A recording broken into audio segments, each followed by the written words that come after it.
Good evening, friends, followers, channel members. Welcome to another stream, this time again in the recently released PMDG 737-700. We've gone back in time.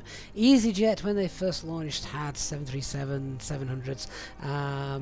Not originally, I think it was the 200 variant when they very first launched, but then they did get hold of some 737-700s in a nice big retro livery as well. Big thanks to Dark Fury, one of the channel members, for doing this. This livery is also available for you guys to download as well on flightsim.to. So let's see how we get on. Now, the first thing I've just suddenly noticed is we're on live time tonight. We weren't when we did this yesterday because I didn't want to do one in the dark. I'm going to be flying in the dark in the 737. Strange aircraft to me. I'm still not 100% au fait with how everything works. So I'm going to have to find some lights because otherwise it's going to be a very dark flight deck. HD would approve. He likes the dark. Me, I like light, so I'm hoping that I can discover a light switch somewhere. We're off to Bilbao. A DME arc approach as well, this one. So again, something else new for me to try and figure out during our cruise, how we're going to get that done. So it'll be interesting tonight. So thanks for coming on board this evening. Welcome every one of you in the chat already. Simon, Dark Fury, hi mate, Christian, Mantoga, Pansies, Duckett. It's going to be retro because EasyJet no longer fly Boeing. They are strictly an Airbus airline now. Who else we got? Nick, how you doing mate? Danny, I'm not in Nick thinks I'm enjoying it a little bit too much. I like variety to an extent. Zhao, Josh, good to see you. Christian Starmer, hello. Turgay, Chick Shrews, Ollie, James Cock, Callum Robertson. Who else have we got? Fabrice, good to see you. Thank you so much, guys, for coming on board. Your next round as well. Christian, Alt L, and you have light. That's cheating, isn't it? Once again, we are not on VATSIM. No way am I ready for that yet in this one. Dr. Magic and Trevleon, good evening to you guys as well. Yeah, not on VATSIM. Maybe one day I will take the plunge. Oh, look, in the background we've got an Airbus EasyJet has just touched down and landed. This is live traffic, by the way, guys. This is live traffic, not VATSIM, as I say. Definitely not ready for that yet. Maybe one day. We need quite a few more hours before I attempt that. But we're here, you're here. Let's see if I can go ahead and get us down again safely. Hopefully the banner at the top is working this time. It wasn't working yesterday, so fingers crossed that's all working.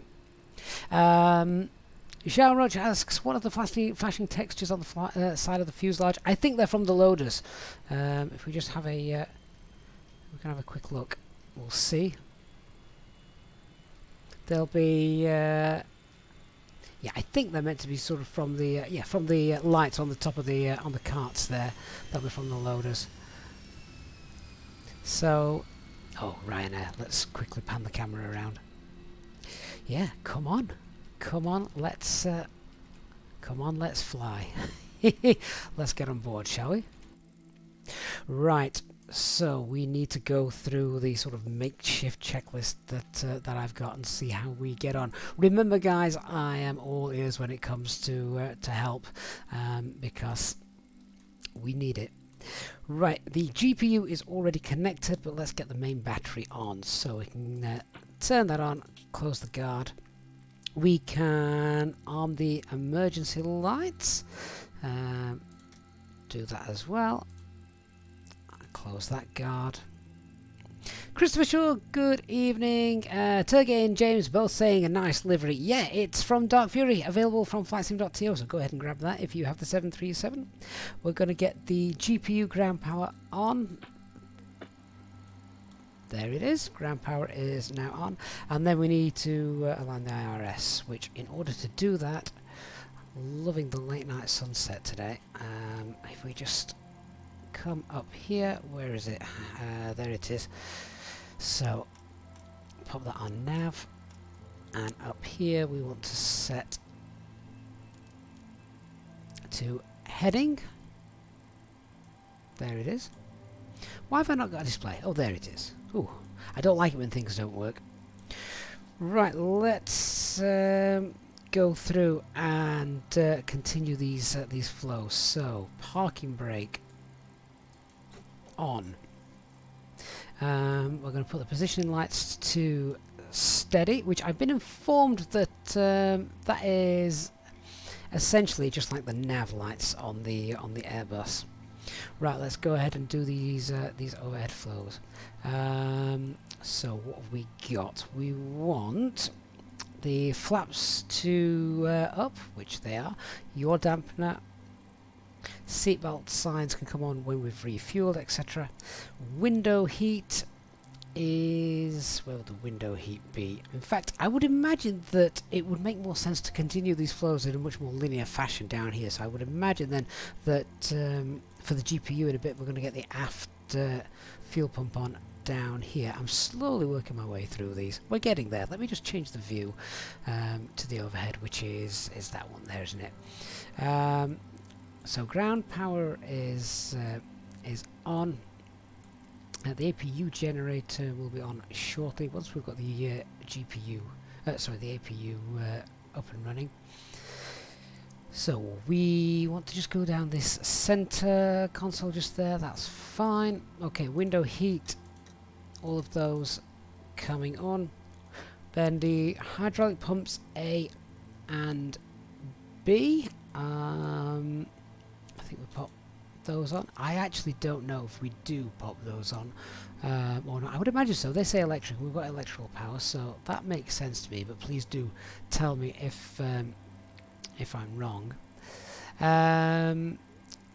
Sim enthusiast, did I just land at Manchester just now? No, definitely not me. Norfolk International Airport. Good evening. Yeah, that wasn't me at Manchester. Definitely not. So let's continue down this row. Apparently you don't need to hold and do a CRV test like you do in the Airbus. That's just for engineers only. So we can leave that. The air temperature, we want to see the passenger cabin, not the supply duct. Again, that's just for the engineers. So APU bleed, that's down here. We want to turn that to on. We're going to set our cruising altitude today. Let's have a look at the operational flight plan. That's pinned as well in the chat, by the way. Operational flight plan tells us cruising altitude today is flight level 35. And the altitude at Bilbao is 128. So let's set that. There we go. If we set it to 100, I don't know if you should go up or below, but 100 looks good. Right, done. So the aft fuel pump is on. Let's start that APU. So in order to do that, we're going to do it, and then we have to hold it, and that should start the APU. Let's check that the exhaust gas temperature is going to rise. Once that's on, we can get the APU generator bus on. They've got low oil pressure light. Hope everyone has had a good Wednesday, middle of the week, halfway to the weekend, of course.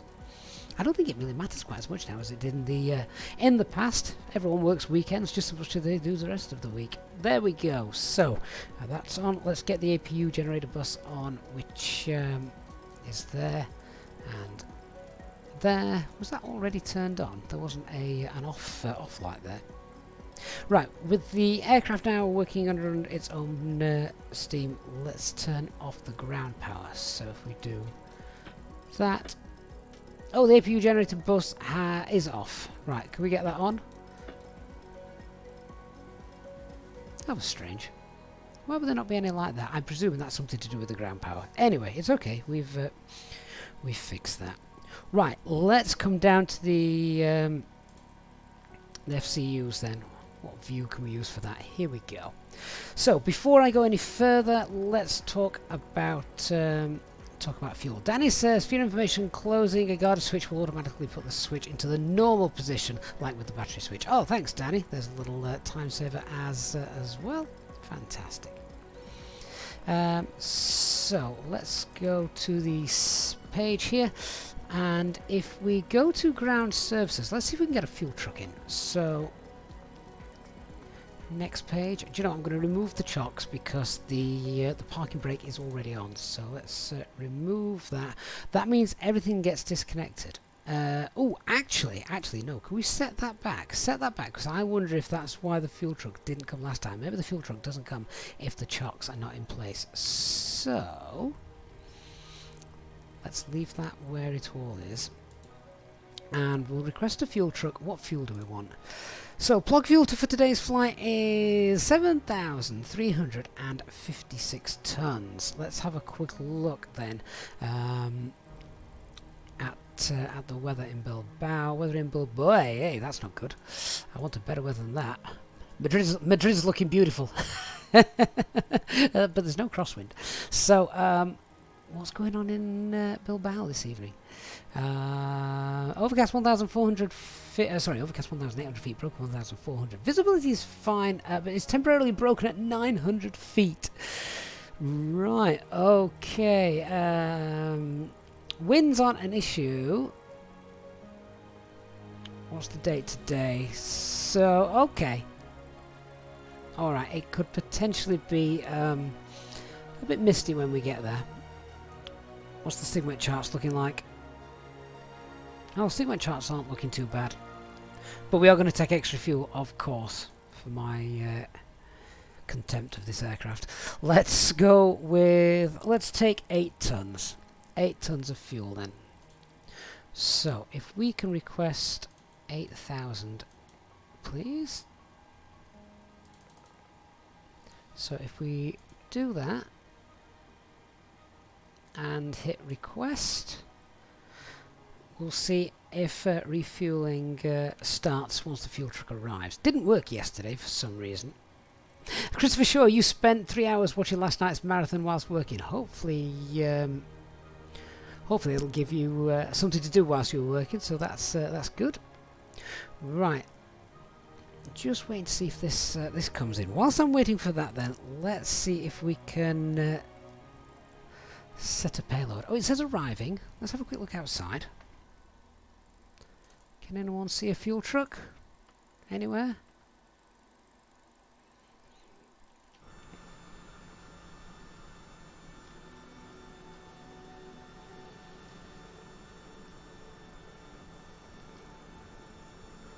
Which side does the fuel truck arrive at for... oh, here it is. Oh, there's his cable. Going into the ground. I like that. Right, does that mean now that we can... oh, wrong button. Does that mean now... oh, it's attaching. Oh, this is nice. Carl says, many thanks for the custom views. No problem, mate. No problem at all. Right, so whilst he is attaching, let's see if we can get some payload sorted. So our zero fuel weight for today is 51.5. 51.5. How do I turn the lights on? What I would call the integral lighting for the Airbus. The FMCs look a little bit dark. Right, so max zero fuel weight 51.5. There we go. Done. So that's the aircraft loaded. How are we doing with the ground services and fuel? Is he there?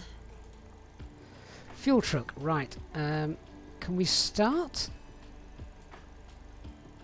Why can't we start fueling? Is it because we've already got too much fuel on? Maybe that's the reason why. In which case, I hope in the future they... or maybe there's an option that I've not yet discovered, that where you're able to load the aircraft with less fuel. Oh, hang on. Is that going down? Or is that... that'll be my APU burning fuel.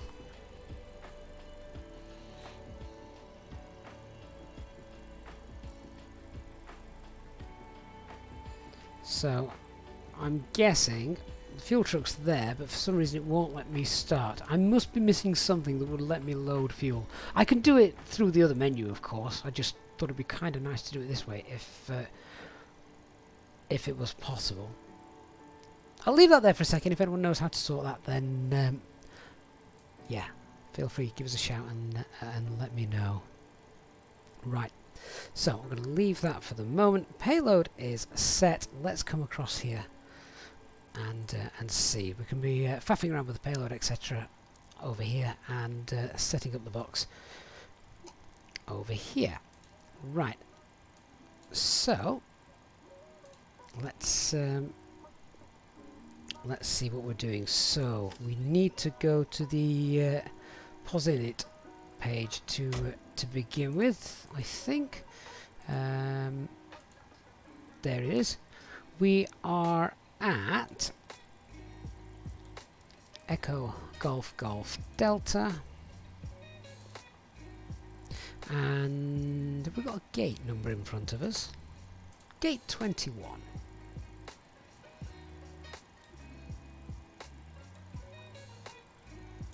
Quaffle says you can set the fuel to something like 2,000 kilograms to simulate a flight that's already been done. Exactly, yeah, and then call the fuel truck in to fill it up. Not sure why you can't defuel though. Yeah, so fly-by-wire have got this great. Every time you load the aircraft, it's got a low amount of fuel in it, hasn't it? It's got around 2-3 tons of fuel, which is what you'd expect to land with. So that makes sense. In which case, let me just try. Cabin crew, we can open the doors now and start letting them on board. Thanks very much. If we set, say, 2 tons of fuel there, return ground services. There we go. Now we can start refueling. Ah, right. It's because I was requesting a target that was greater than the amount of fuel we already had on board. Right. There we go. We're now refueling. What gate did I say we were at? 21. So gate 21. And copy that. Set the IRS. Done. Alright, on to our route page. So, Echo, Golf, Golf, Delta, which is Bristol. We're going to be arriving in Lima, Echo, Bravo, Bravo. Hopefully. Flight number today is Easy 18 Delta Papa. I'd like to get out of here before it goes dark, but I'm not that fast at doing all this, and we're departing on runway 27. There we are. Just clear that dual FMC operations restored. There we go. I'm not going to request the flight plan because I've not got it all linked up with the SimBrief. So there we go. J-Hog, good evening. Defuse, good evening. Glad you're here. You were a big help to us last night, so stick around again. I'm sure I'll need help. Stefan, good evening to you as well.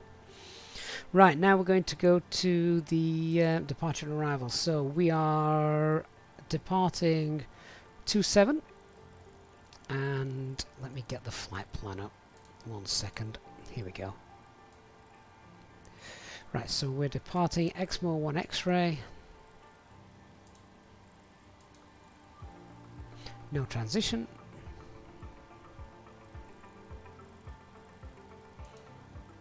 And then we can activate that and execute. Next page. So from Exmoor, while I type all this in, I'm just going to go ahead and do that. Let me move that out of the way. Right, so from Exmoor, we're taking the uniform November 864. From there, we go to Salco. From Salco, it's direct to Murrell, M-U-R-E-L. I must admit, there is something very, very satisfying about typing your route in. We don't do it enough in the Airbus. Now, just check the spelling of that. Is that Turku? Turku, yeah, that's correct. From Turku, it's direct to Alpha. Is that Zulu? FIC. Asvik. From Asvik to Pexod. The Americans have much better waypoint names, don't you agree? Then Nenem.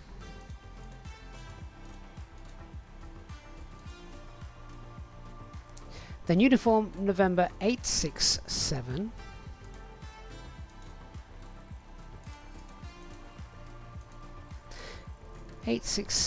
to Mapax.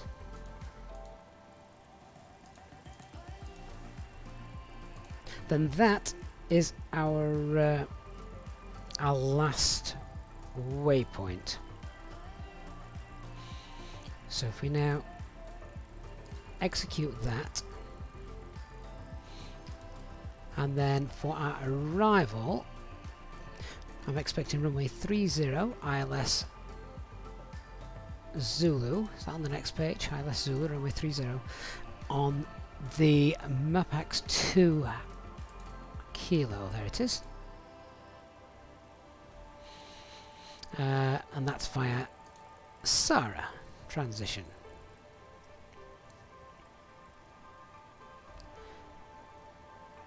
And if we execute that, that's now all saved.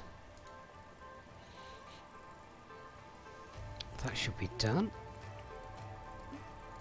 So if I now go to the legs, just check how that looks. Discontinuity there after Sarah.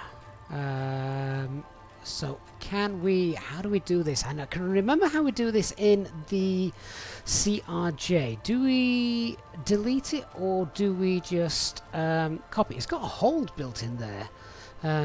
Is that normal then? The hold is always there by default? Because is there a hold actually in the... Let's have a quick look. So Sarah, the initial approach fix.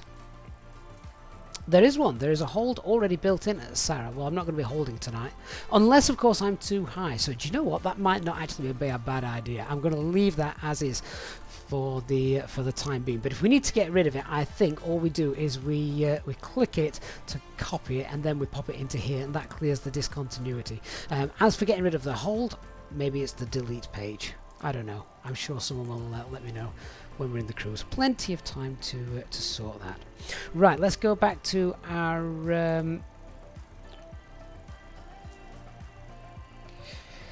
perf init page.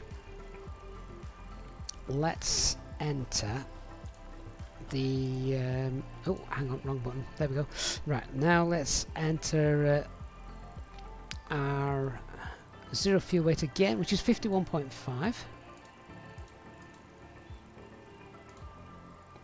There we go. Reserves is, final reserve is a ton. Contingency is 200 kilograms, and I've taken 700 kilograms, no, 600 kilograms extra, so that's 678, 1.8 ton of reserve fuel. Cost index is, what is it, 8? Oh yeah, we're back to Easyjet. Not like yesterday when we were on TUI.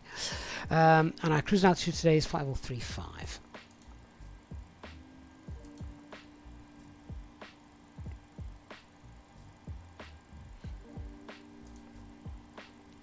There we go. Transition altitude here is 6,000 feet.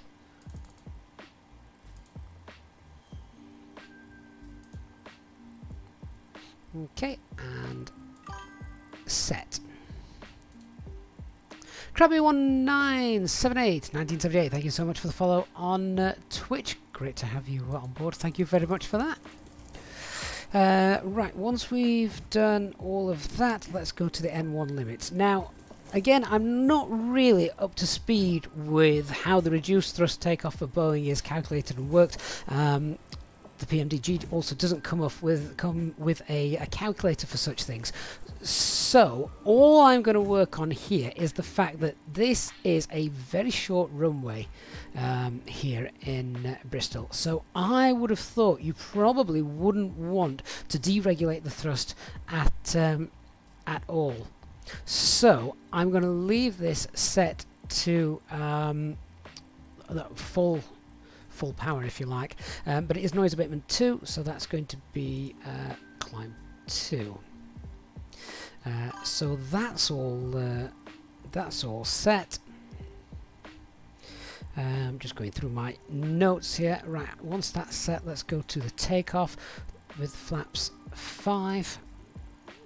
The CFG is that entered? I don't enter the CFG. Shouldn't that all fill automatically? Oh yes, hang on, that's how we do it. We select it there and it shows us there. So there's the trim, 5.31. Now in the Airbus you don't set the trim until everything's working, but this is a Boeing, so it's actually affected by pulleys and cables and things. So can we set the trim now, or do we have to wait until all engines are up and running?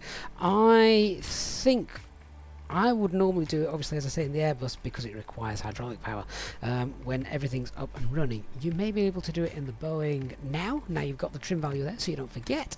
I don't know. If anyone does, then please do please let me know. Right, so we've got the V speeds. Let's copy those across. Mark Jackson says we can do it now. Right. Well, Mark, that's one vote for now. I don't know if anyone else is going to provide an opinion on that. I won't forget, and if I do, I know you guys will remind me. Right, that's the takeoff page is done. We've selected the V speeds. Let's just fill out page 2 here. So runway slope. Let me see. What is the runway slope here in Bristol? Let's have a quick look. See, even when it's Boeing, I can use SimSmart to get the information I need. Runway 27. It's 0.18. Rounded up, then that's 0.2, isn't it? So runway slope 0.2. And what is the wind? That's one thing I missed, not being able to get live wind. So I'm gonna do something which I'm pretty certain that real pilots do not do, and that is quickly jump onto my phone, grab the app, Echo Delta Delta, Echo Golf Golf Delta, and the current METAR at Bristol. Wind is 260 at 15 knots. It has been quite windy today in the UK. 260, 15. It is dry. So there we are. Engine out is again. Let's just use SimSmart for this.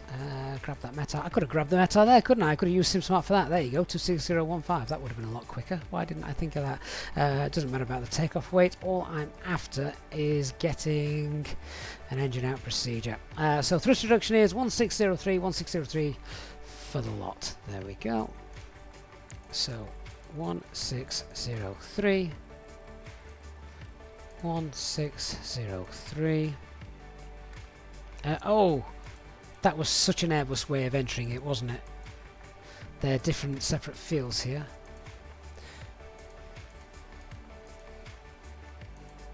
And engine out acceleration is again 1603. Right, so we've done all of that. Lee Rollins says trim can be set at the gate. Quaffle says if it's pulleys and stuff, we should just be able to do it now. Set it now, Mark says, and then cross-check before takeoff. Thank you. So let me go back and do that. I say go back and do that. Where was the trim? There we go, 5.3. So we just eyeball this, don't we? Let's have a quick look.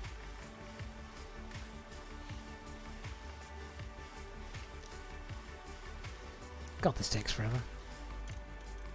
There we are. All right, that is set. Our V2 speed is 135. In fact, why have they disappeared? Come back. I thought we had those set. There we go. 135. Before I forget, then let's set. And I think it must be different company standard operation procedures. I've seen some set this to V2. I've seen some set this to V2 plus 10 or 20. So yeah, I'm not quite sure which would be correct. I don't know what Easyjet SOPs would have been back then. And HD never flew the 737, which I think he's rather proud of. Right, that's so that's done. We've selected. We're going to, whilst I'm up here, I'm going to put the runway heading in as well for Bristol, which is 267.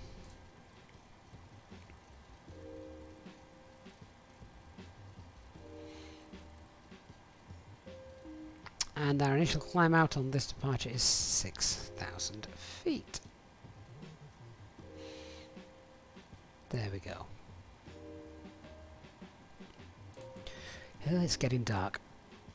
Okay, transponder is set to transponder, and I'll set that to 2,000.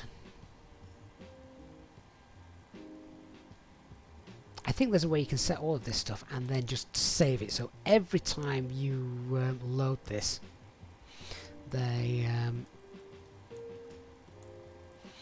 that's all done for you. Lee Rollins, yes, of course, thank you. We altered the takeoff performance, so it changed the V speeds. That I guess that makes sense. Right, that's all done.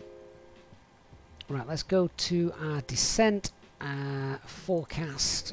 Transition level in Bilbao is, what are we guessing, 5,000? 6,000?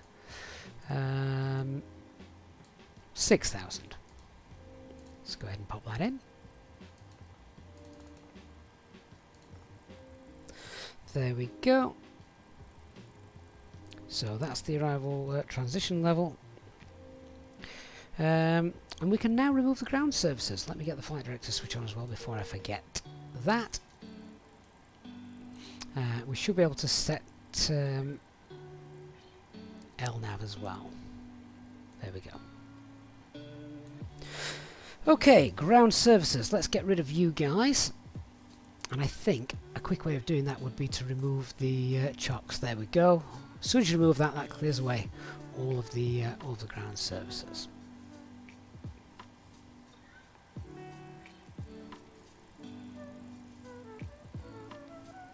Uranax says, this sure is a busy aircraft to work compared to the Airbus. Yeah, absolutely right. If you like the hands-on approach with lots to set up and do before you go, this is the one.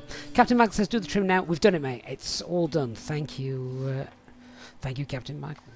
Right, so let's see. What do we need? Fuel pumps need to be on. Center is not required. Now, after a bit more investigation, I believe the fuel pumps, I don't know again if this is airline specific, but fuel pumps need to be, the centre fuel pumps need to be turned on if you've got over 1,000 pounds of fuel in there, which is something like 546, 47 kilograms. That's very rough maths. Google the conversion. But obviously we haven't got that, so we can leave those centre pumps off for that. Where are my light switches? It's getting dark. So are they up here?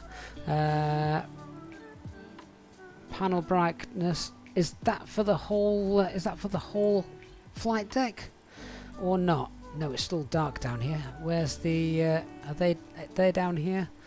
I just want to turn everything on. What is that lit up? Oh, there we go. Okay, that's down here.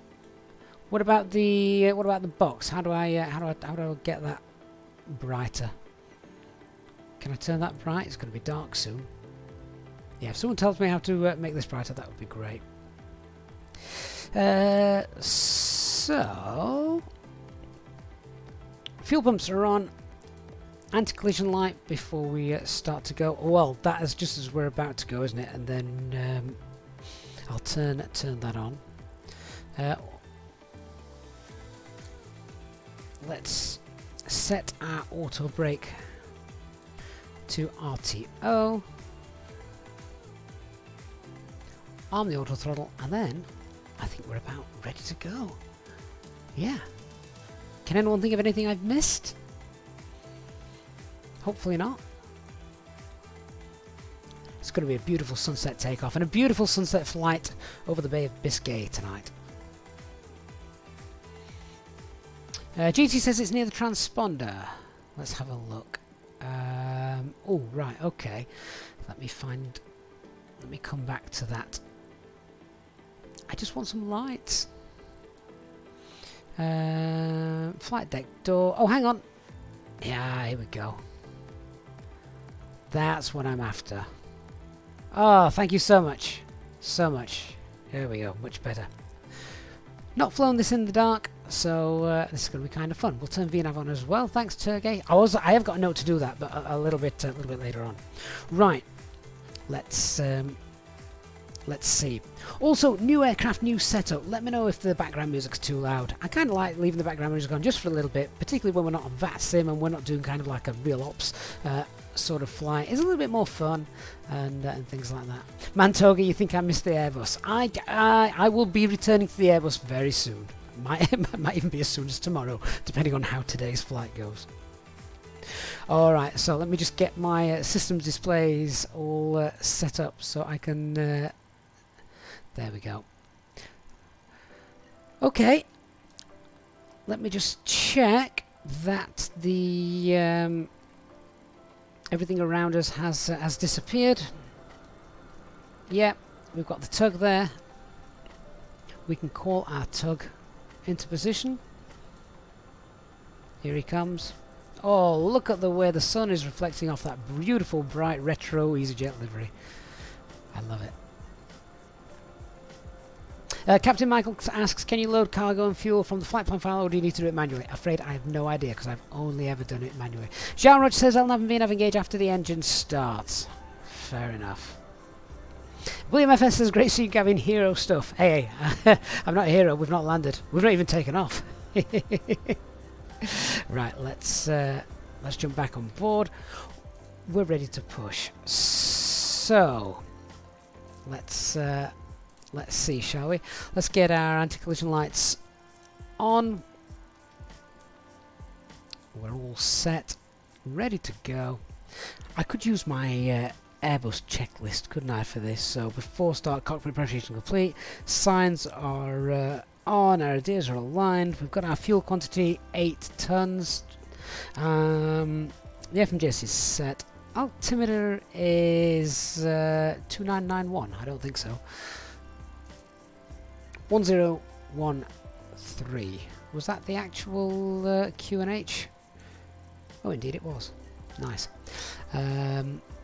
So that's quite handy, isn't it? Windows and doors are closed and armed. We've got the beacon light on. Phones on silent. Parking brake is on. Mantoga does this delivery is available on flightsim.to. Danny, can I press the master caution button? Your OCD can't handle it. There we go. Right, I think we're about ready to push and start the engines. So, where am I going? We're going to push back to the right and full length takeoff. Let's release our parking brakes.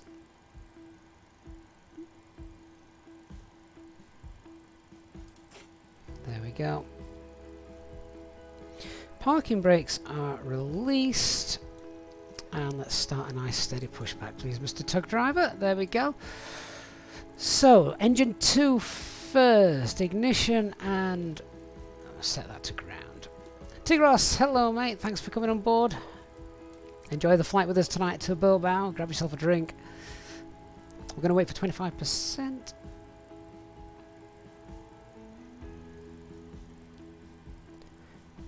One, 2, 3, 4, 5. Inject the fuel. Sergey says this is the PMDG. It's not that easy anymore. Not that easy anymore, Jet. Yeah, it's not an easy jet.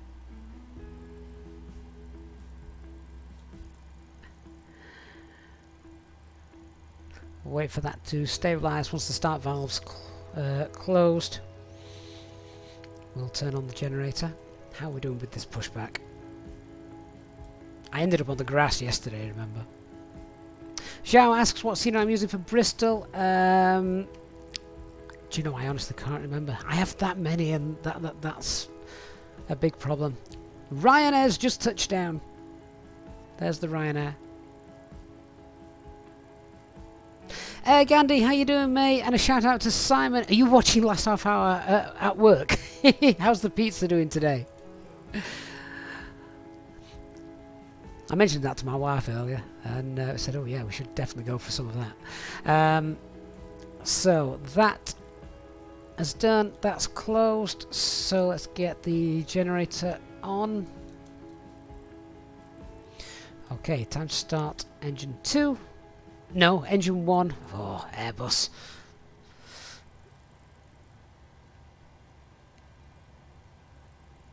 Beeline Pilot says, so I jacked the 73 into an Easyjet, wondered what I were going to do. Well, this is, if we call it a retro flight, then Easyjet, of course, did used to fly 737s, so why not? Captain Max says the dome light can be found on the overhead at the top. The very, very top, yeah. It's there's the upper overhead here, isn't there? Oh, look at the sun reflecting through off the dials. This is gorgeous stuff. Right, let's... I'm going to end up on the grass again here, aren't I? Let's stop there. Let's get him to pull us forward a little bit. Get us into position.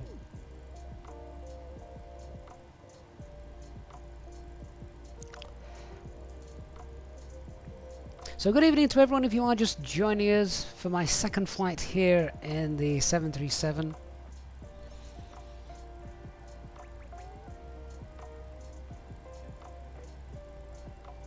Just waiting for engine number 1 to stabilise.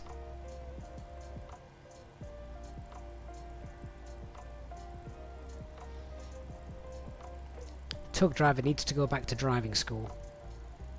Oh, I've not injected the fuel. Ah! I'm wondering, I'm thinking engine 1's taken a while. You don't have to do stuff like that for Boeing. For Airbus, it just works.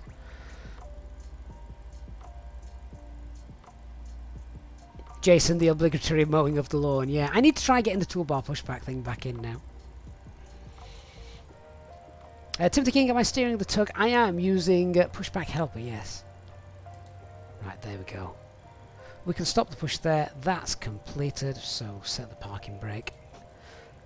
Tell the tug driver, thank you very much. More practice needed.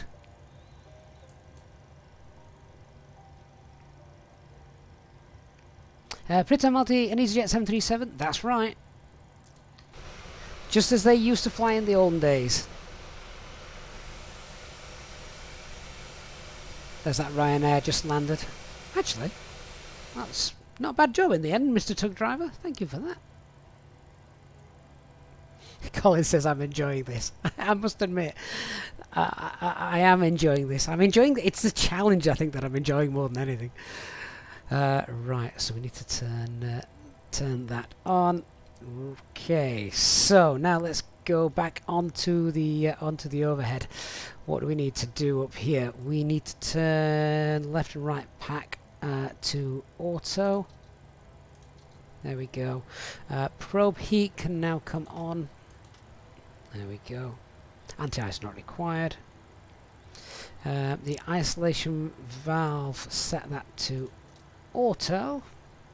APU bleed can come off. APU can now come off. And engine start switch, I think, gets moved now to continuous. I've heard different things about that. I think it's to do with when you're flying in moisture. None of that tonight. Right, so we're all set here. Let's set our flaps to flaps 5.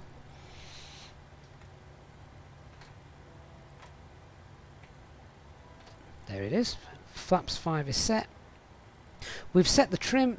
We don't need to arm spoilers. And let's put the taxi light on then. So, where's the taxi light? There it is. Taxi light is on. Beautiful.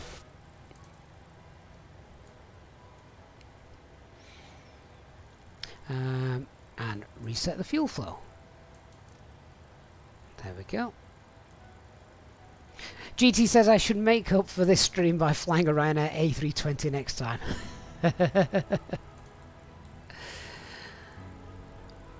Alright guys, shall we begin our taxi?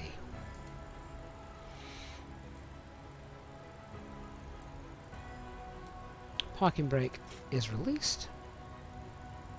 Nick says leave it in cont until after takeoff according to the Flying Fabio. That's good enough for me.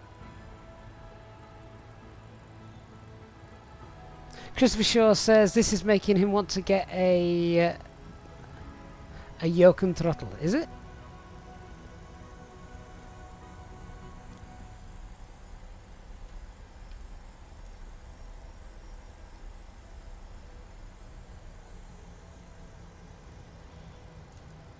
Jack Russell on Twitch asks, who's Ryan and why is he always in the air? Tell you what, you seem to need quite a bit of thrust to get this thing moving. Obviously once you are at a nice speed you can reduce the thrust back, but just to get it moving. Okay, so no change to our performance or QNH. Engine out procedure is pray until I get that sorted. Departure is the Exmoor 1 X-ray and stop altitude is 6,000 feet. Yeah, there we go. So I love the way this taxis as well. PMDG done a fantastic job with this. Nick asks, what is the earliest version of the 737 included with the PMDG? In Microsoft Flight Simulator, it is the 700. I'm not sure about other simulators.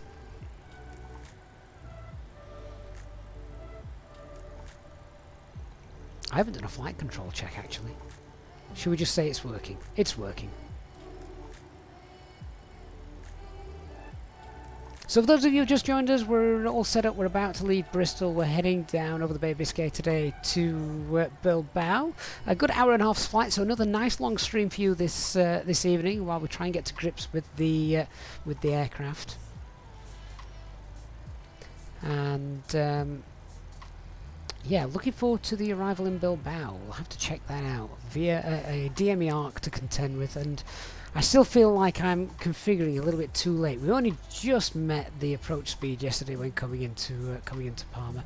We're not on VATSIM. I'm nowhere near ready for that. And but we do have live traffic on, so we've seen live traffic coming in and out. And I think live traffic seems to be working rather well at the moment in Microsoft Flight Simulator. Mark says you're flying both Airbus and Boeing is his problem because you want a favourite.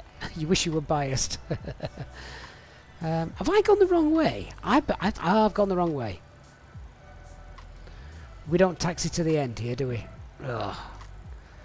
Right. It's okay. What's the turning circle of the 737? Does anyone know?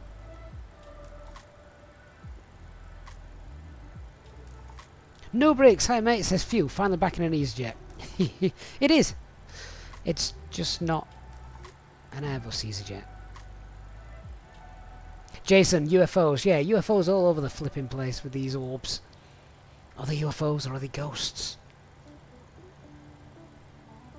Right. Let's head back in the right direction, shall we? Colin, can I use the A320 side stick and throttle in the 737? Well, you know, I'll let you into a secret. I am using the side stick right now. And it works pretty well. Not realistic, of course, but it works well.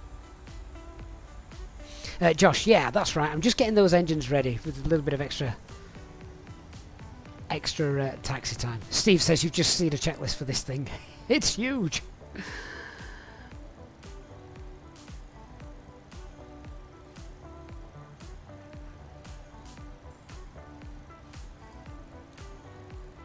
Okay, let's taxi to Bilbao on today's stream. Why is that flashing? Oh, I know why. There we go, arm that auto thrust. Auto throttle, sorry. I'm never going to get the terminology right.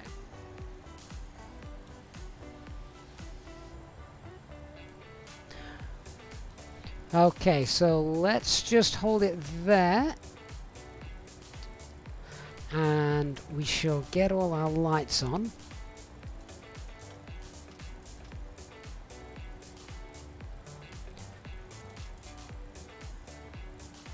logo lights and wing lights. Oh, we'll get everything on. It's night time. So, let's go. The Apple pilot says, do I plan on continuing with the 737 or reverting back to the Airbus? Oh no, we will most certainly be back in the Airbus. But we're just enjoying the 737 while it's new. And we've got to appreciate the amazing work that PMDG have done to bring this to Microsoft Flight Simulator. It has. I've seen so many people say, well, that's it. Microsoft Flight Simulator is now the way to go. Real Blocks claiming the FPS is... I have mine set limited to 30 because you don't need any more. But truth be told, this aircraft is so well optimized.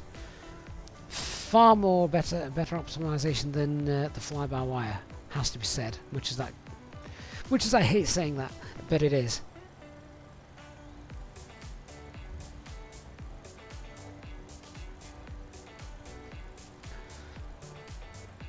I like that viewpoint as well. I think that is a good default viewpoint. Right, I'm not going to waste too much tarmac because it's a short runway here. Okay, so what we're going to do, we're going to set 40% N1. We're then going to go toga. We're going to engage the autopilot not before 400 feet. Radalt, which I'm not quite sure. That's got to be a bug. It's showing -4. That has to be a bug. Once I've got autopilot in control, then we can set flaps 1 once passing acceleration altitude, which is in this case going to be 1,600 feet, was it? Yeah, 1,600 feet. Okay, guys.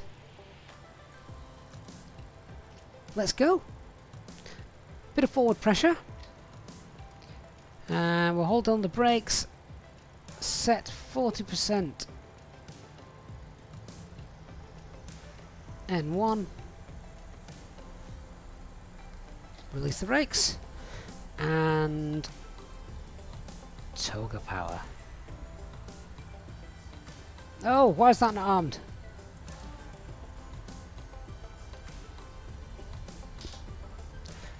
I'm on manual thrust. Something didn't want to work there. I'm on manual thrust at the minute. Auto thrust is not on. And we take off into the night uphill. Don't rotate too quickly on this.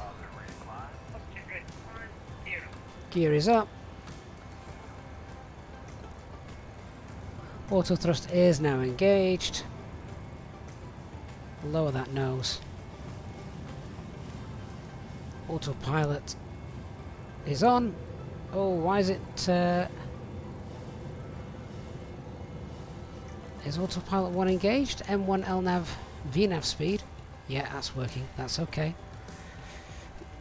Let's set flaps 1.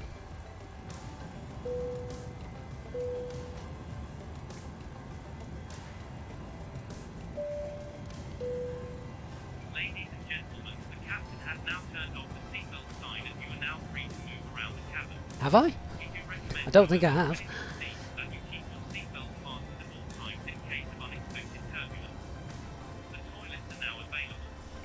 Okay, we've passed flaps 1. We can put all those flaps up. And we can now set a higher climb. Let's set 15,000 feet for the moment.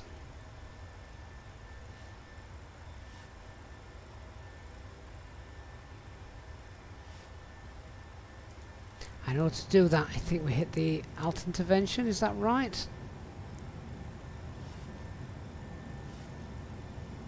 So we're not trundling along at 6,000 feet all the way.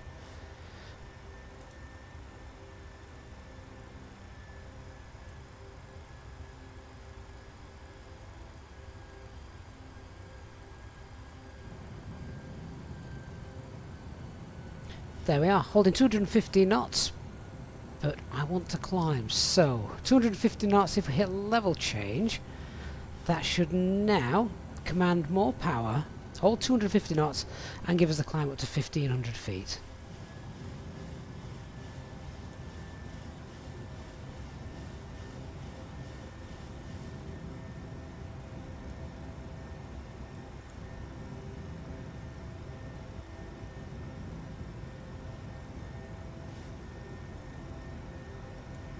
Joel, that calculator is available from the SimSmart website, which is www.simsmart.uk. There's also a link in the video description.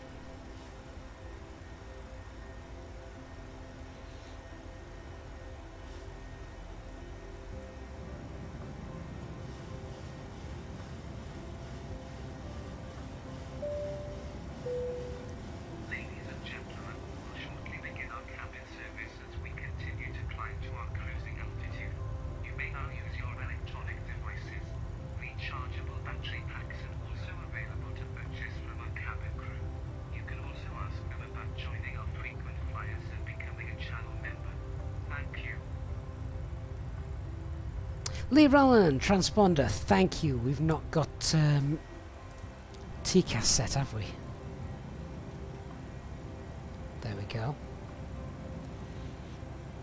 Right, we'll set our cruising altitude today, which is flight level 350. Let's go ahead and select that.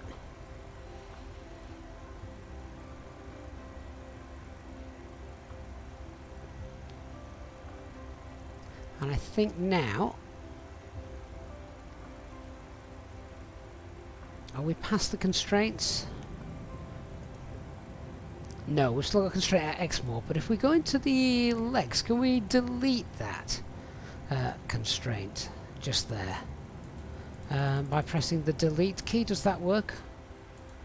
If we delete that, X more's still there, but it's just deleted the constraints. So if we execute that, that's now gone, so I can re-engage VNav. And that should take care of things. We may lower the nose to start accelerating away, which is fine.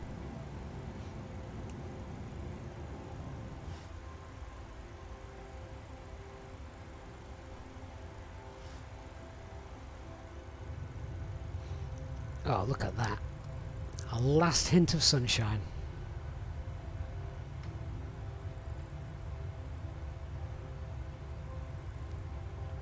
Ship leaving its wake down there. Is that Cardiff Airport? Might be.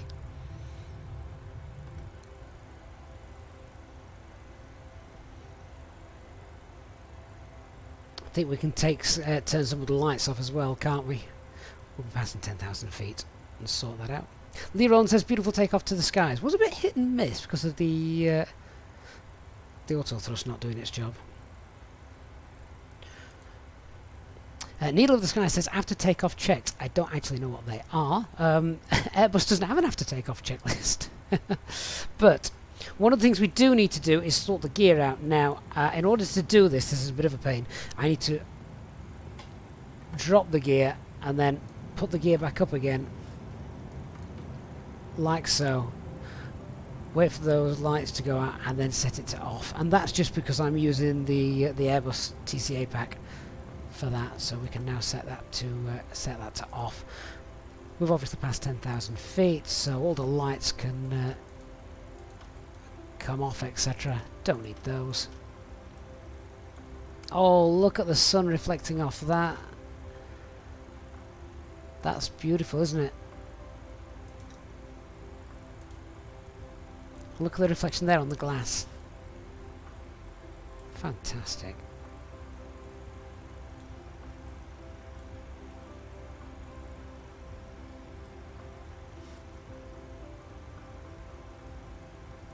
And honestly, the frame rates are amazing in this aircraft. I say, I've got mine limited to 30, but I'd be able to probably get much more.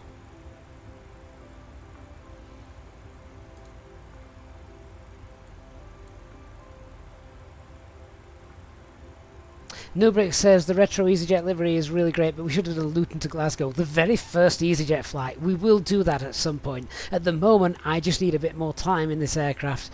A short sector is probably not a good idea while I'm still learning it.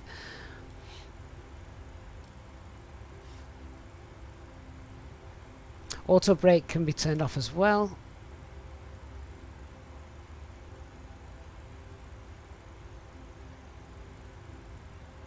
UK Aviator says you can change the setting for gear to on release from on press and it fixes the gear problem. Thanks for that, UK Aviator. I'll have to try and remember to do that.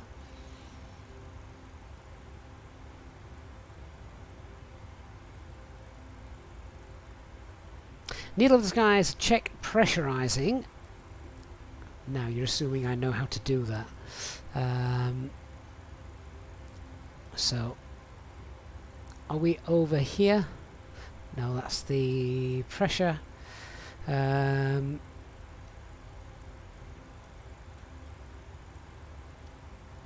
is it the pressure differential? Which is this the pressure differential? Yeah, there it is. So there's the cabin altitude. That's the pressure differential. Fair enough. That's okay. Cabin climb. All good. Colin Evans. Wow, thank you, Colin, so much for your £8.99 super chat. Colin says, great flight, Gavin. We've got a land jet, Colin, but honestly, thank you so much for your kind contribution to the channel there. Really do appreciate that. Very, very kind of you, Colin. Thank you for your continued support.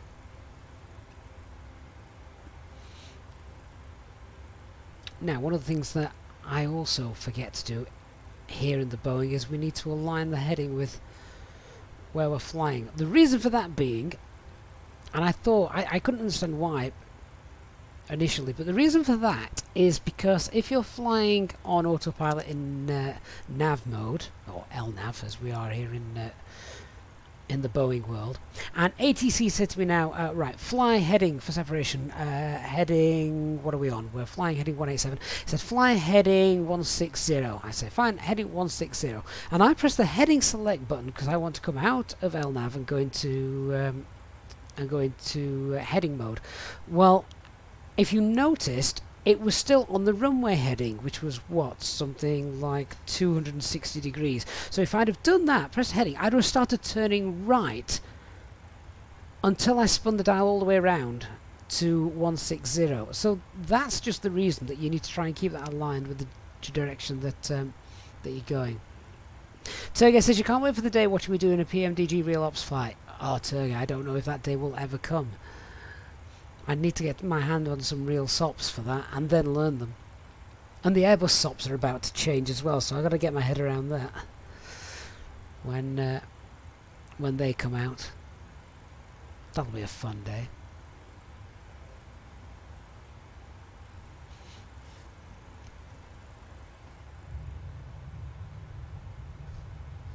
There we go, guys. Beautiful view. Still got the sun up just a little bit. Abek asks, how is the performance on the PMDG 737? Do you know what? It is amazing. It's far better than I expected it to be, given how complicated this machine is. But really, you would be very, very impressed. If you can run the fly-by-wire without any issues, you can run this without any issues. Absolutely fine. LA Kids 143, hi Gav, does the position of the throttles during the cruise matter when using auto thrust? So like the Airbus, of course, you need to leave them in the climb gate. When you've got auto thrust turned on here in the 737, what you've got to remember is the thrust levers actually physically move. So I don't know if they will be moving at the moment. Probably not, because they just commanded whatever thrust we need to climb. It's not changing.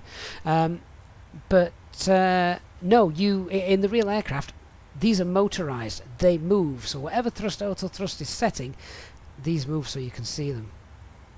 Christopher Shaw says, why can't the heading follow the aircraft? Sheesh, because it's Boeing. Needle of the Sky says, you're doing a fantastic job for a bus driver.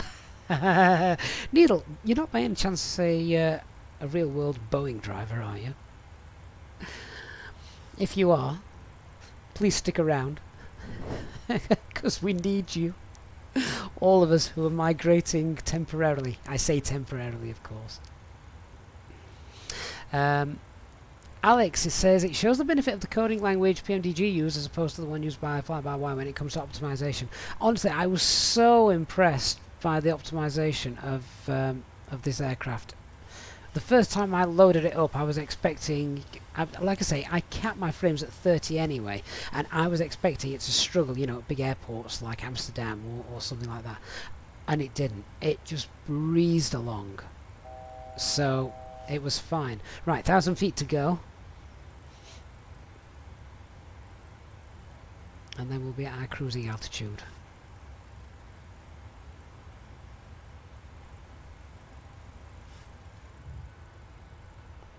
Oh, what a view.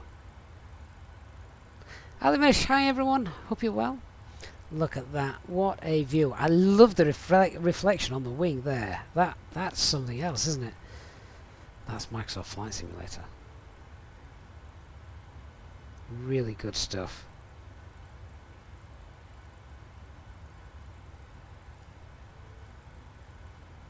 Right, so we should be at the top of our cruise now. So what we would do here in the Airbus, we'd go through the SD pages, make sure everything there's looking normal, and as well on the ECAM. We'd do a fuel check, so we've just passed Bravo Hotel Delta. Let's get the operational flight plan up and check. What did we take with us? We took 8 tons, didn't we? I need to do some maths. We took 8 tons, which is about 0.8 tons extra.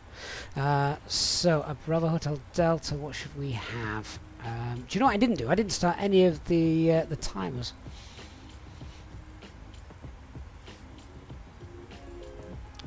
Where have we just passed? Bravo Hotel Delta. Where's that? Oh, there, Berryhead. Mark, no problem, mate. Thanks for stopping on by. Be sure to check out the arrival tomorrow when you're back.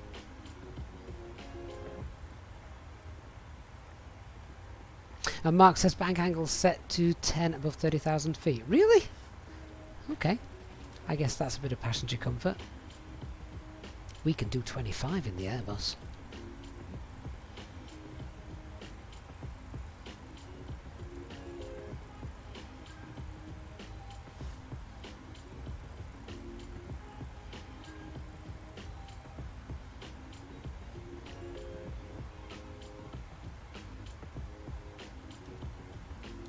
Christian makes a very good point. Fly-by-wire is still a work in progress, so it wouldn't make much sense to optimise everything while they're still tinkering with it. That's fair enough.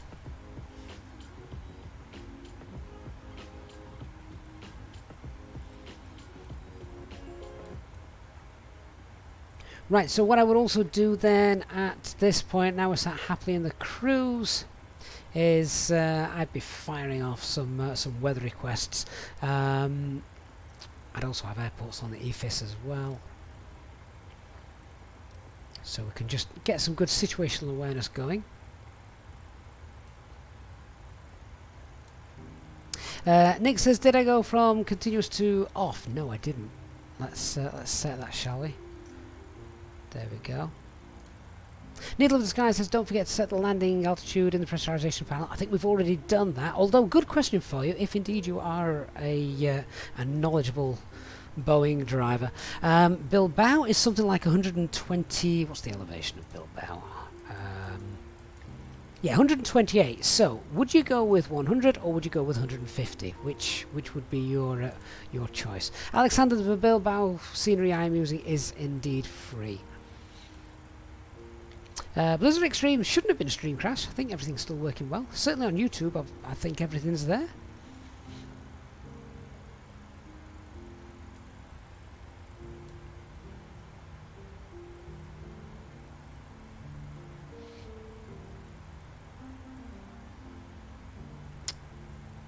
It's like the play your cards right, isn't it? Do we go higher or lower? Needle of the Sky says lower value. So that would be 100.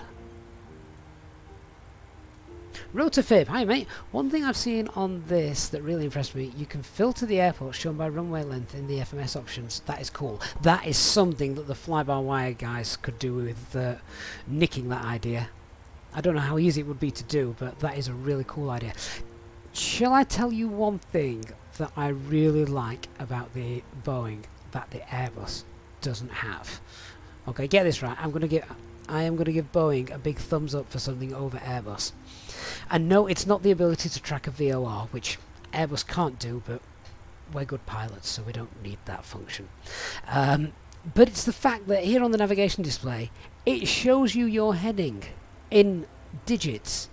The Airbus doesn't do that, and I can't for the life of me understand why it doesn't do that. Instead, you have to sort of guess. You have to look down and count the dots and dashes and work out what your heading is. Why can they not just give you 3 digits? Nick asks, why are my flaps still set to 1? They're not, are they? No, they're not. No, we're good.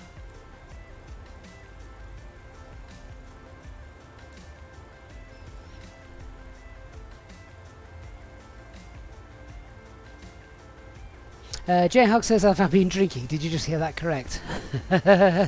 You did, yeah. It's just one of my little bugbears with the Airbus, and I really don't have many. Needle of the Sky says, lower value helps to open the door. Oh, fair enough. Yeah, that makes sense. Brook Aviation, new update for the simulator is out. Yay, it's only a little one. Fixes a couple of minor things. Standby is very bright. Is that the button for the brightness? No. Yes? Yes, it is. That's going darker. There we are.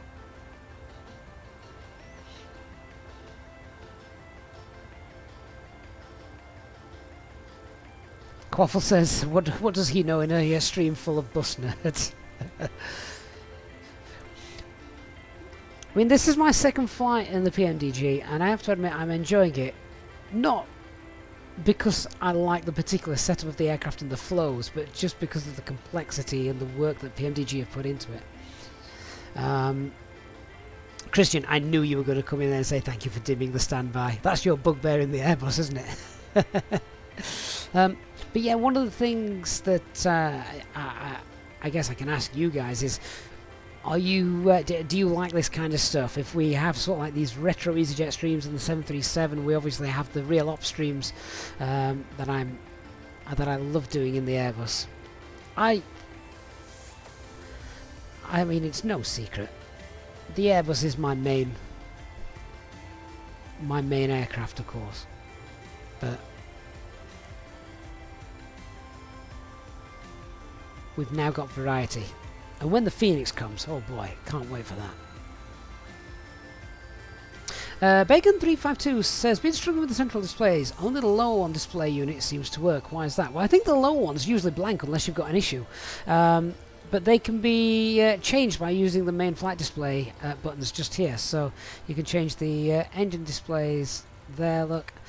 You've also got systems showing there, so hydraulics, things, brake temperatures. They're cold. Are they normally that cold? I would have thought they would have been warmer than that.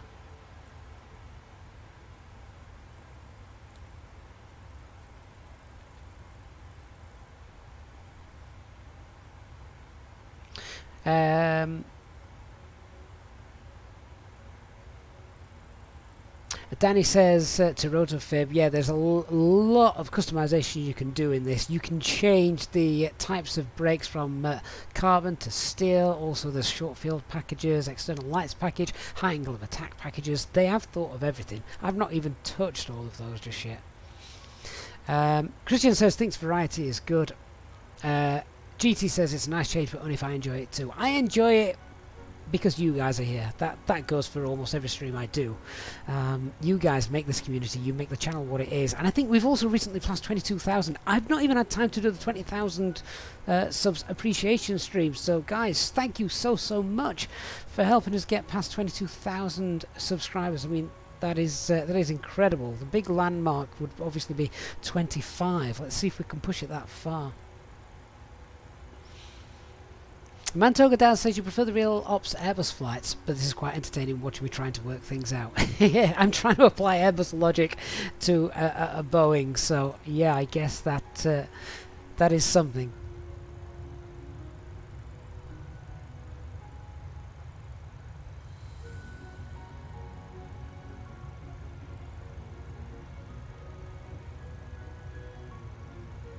Danny says, I mean, the Airbus is good fun, but especially with the fly-by-wire at the moment, it sometimes become a bit, everything's the same. Do you know what I mean? I do know what you mean, Danny.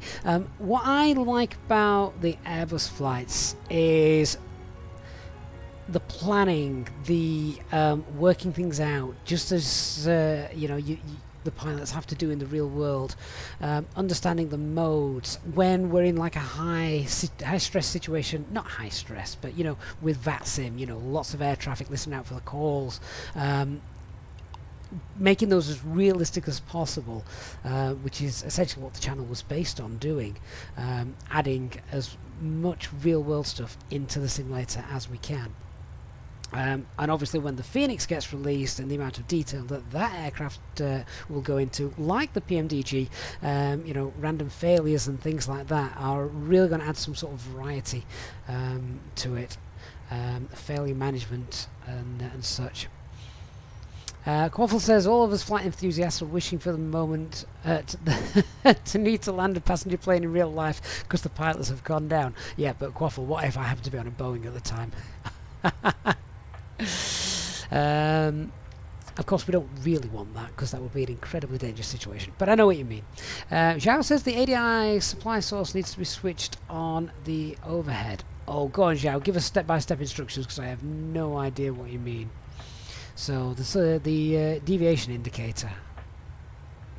Danny says my sentence made no sense, but I know what you mean. Christine asked, where was my last CRJ flight? It's still in someone's backyard. That was my last one. Needle of the Skies, here we go. So check the display source on the overhead, left hand side, halfway down. Should be on source auto. Let's have a look. So hang on. Oh, here. Should that be on auto? Is that what we were trying to get? Fair enough. Where did you guys say that the lights were for this panel? Because it's very very dark on the... where's the dome light? Ah. How bright is bright? Oh. Well, now I can see my sandwiches.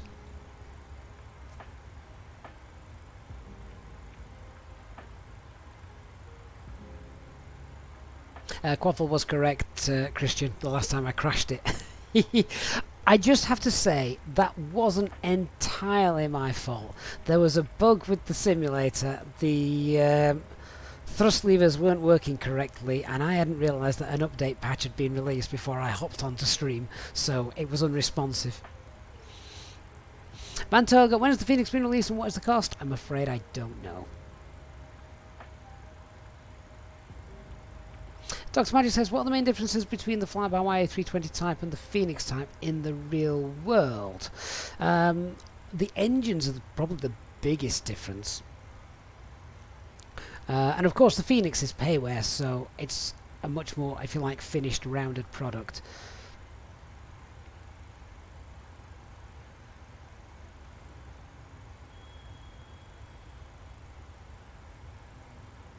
Needle of the Sky says, oh my god, your dampener. Did we not put that on? Oh! I thought I'd done that.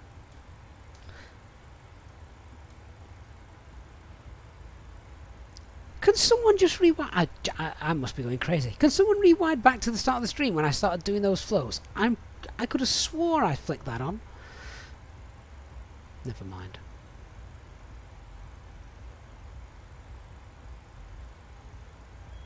Needle of the Skies. I love it. Oh my god. Quick, quick, quick, turn it on.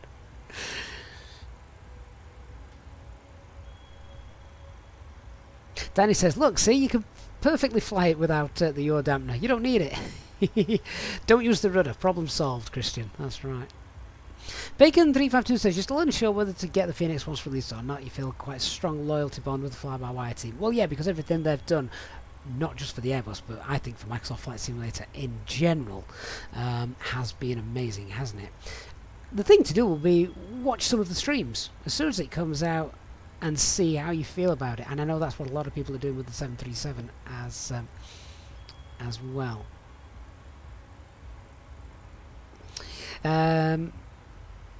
Trastic Manor says, hello, what a beautiful cockpit we have here. Hey mate, if you think this is a beautiful cockpit, you've not seen an Airbus cockpit. Or if you like dials and switches and things, then go and visit a Concorde cockpit. My word. How anyone flew that thing is beyond me. How anyone designed that thing is beyond me.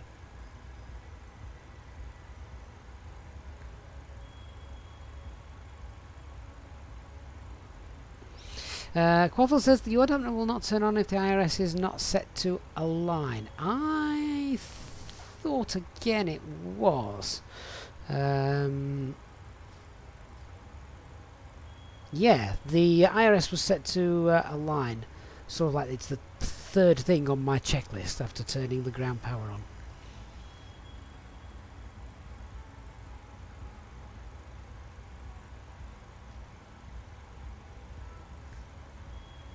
Hey Jason. Jason says there's knobs for days indeed. Quaffle, it won't work unless it's turned to nav. Oh, that's interesting. Didn't have that issue yesterday. I must have been doing things much slower.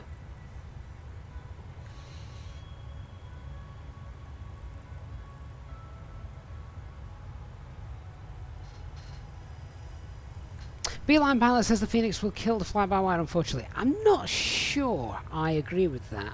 However, I do agree with your next statement that I think they should get the A320 to a very good place. I mean, it already is a very good place. I think if they can get things a little bit more functionality out of the box, VNav is well on its way. Round that off, get things like the secondary flight plans sorted. That would be great. Automatic downloading of the winds, stuff like that. I think if they can get all that sort of stuff sorted, draw a line under the 320 because it is an absolutely amazing product and works fantastically well. I think then if they could shift their development to the A380, then they will get a heck of a lot of support from the community out of that.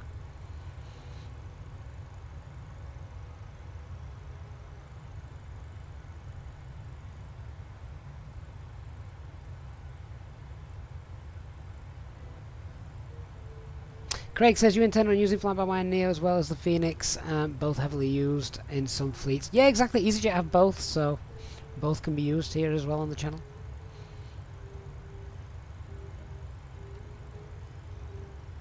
And like Bacon says, yeah, we can buy the Phoenix and still continue to support the fly-by-wire team. Indeed. Dark Fear, you've posted a Boeing FCOM in the Discord. Oh god, how many pages is that? Mind you, the Airbus Ofcom isn't exactly short. Needle of the Skies is the most most important bit now. Hit the attend button and grab a coffee. That's not a bad shout. Although for me it would be tea. For everybody else, of course, it would be beer.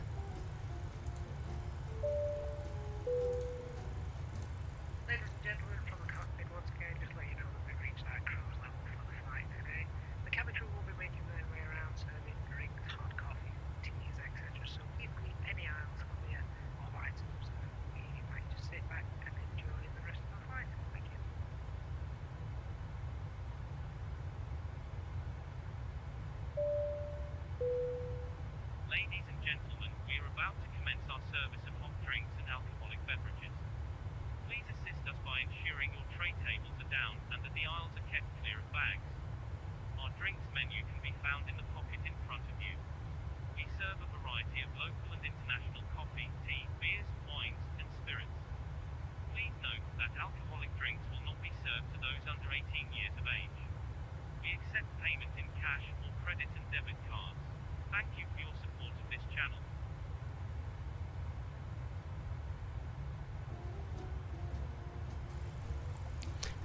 Dark Fury says jam and toast tea on the way. The basic Ofcom is 86 pages. 86 pages? That's nothing. Pretty certain my Ofcom for the Airbus is something like 3,000. A lot of that is just notes at the front though. I mean, when they were printed on paper, Greta Thunberg would have an absolute nightmare. Do I ever fly the 737 cargo? Hey, I barely fly the passenger version. Don't start giving me cargo. I should perhaps have started with cargo because I can kill less people that way. Less virtual ones.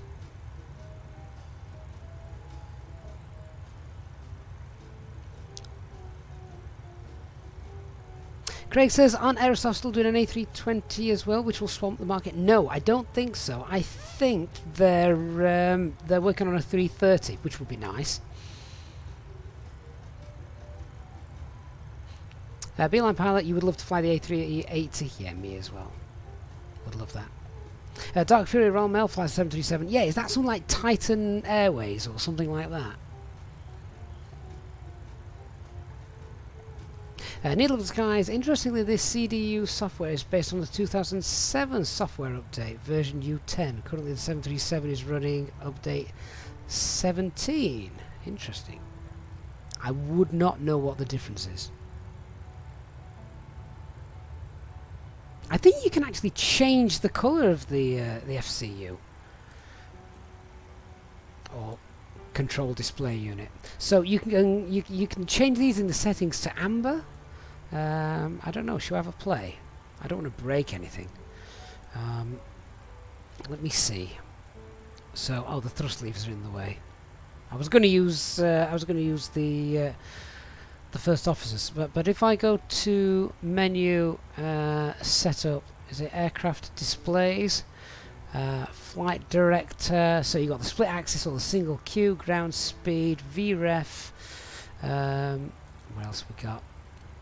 Rising runway, primary flight display, pitch limit, angle of attack dial, landing altitude, low airspeed alerts, landing flaps, FPV heading, scale,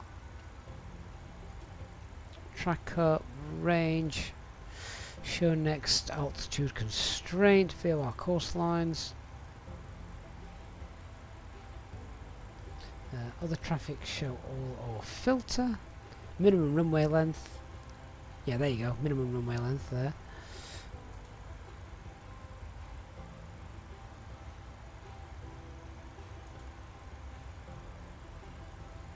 Maximum continuous thrust bugs. Weight units, FCS brake temperature. It might be in. There's a colours page, isn't there?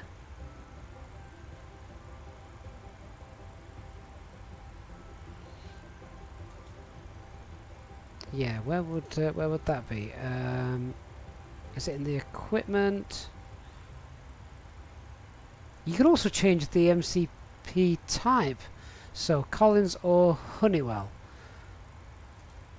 Is it the Honeywell that's got different colours? Can you change it mid-flight? That just sounds like an accident waiting to happen, doesn't it?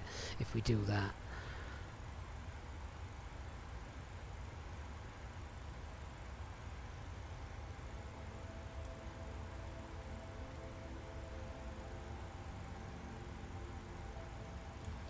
Danny says look at the failure options and then in the failures click on programs, so much you can set and yeah, I know, I don't even want to get into failures yet. I can just about get this thing in the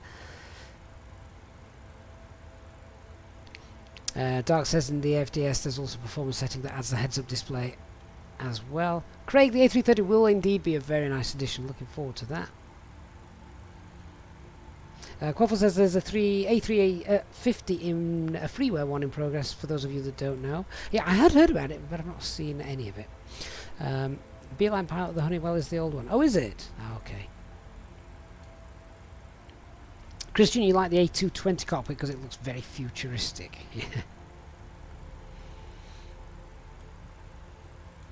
Beeline Pilot says I can swap it mid-flight and it doesn't do anything. Are you sure? So if I select that. Oh wow, look at that. Yeah, okay. We've just become a mechanic. Oh, I don't know which I prefer now. Honeywell or Collins?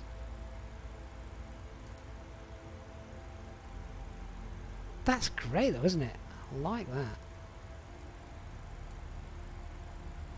Glide slope capture before localizer. See, the Airbus doesn't have that. You must capture the localizer before you can capture the glide slope. So you can deny that or allow it. I don't know which is realistic for Boeing.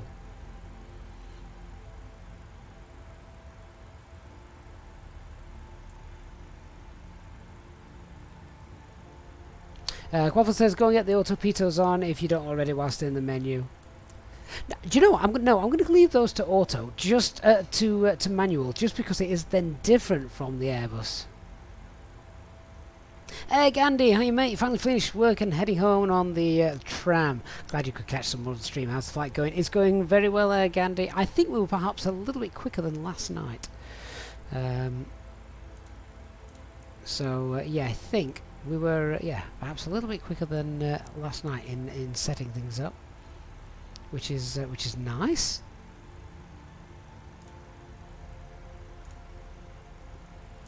Not saying that we're all au fait with the setup of the aircraft, but there you go.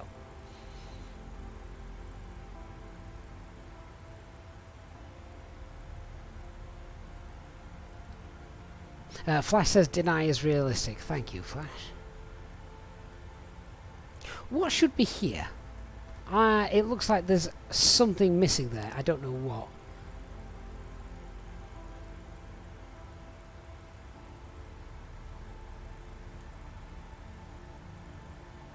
Sergey says, yeah, we've already played with too many knobs and dials today. Probably shouldn't challenge our luck further by experimenting in the failure options.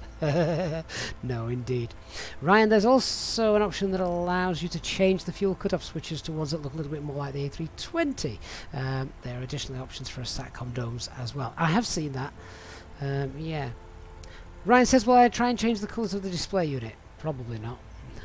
I'll leave it with... I'll leave it in complete default settings.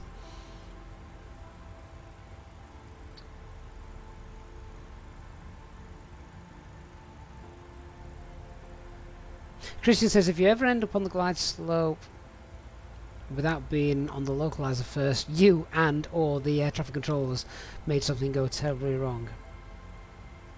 I'm trying to think if I've ever had it happen, to be honest.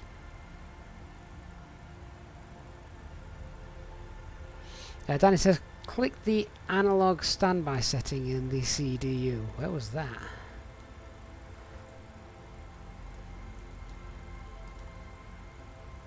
Company cost index.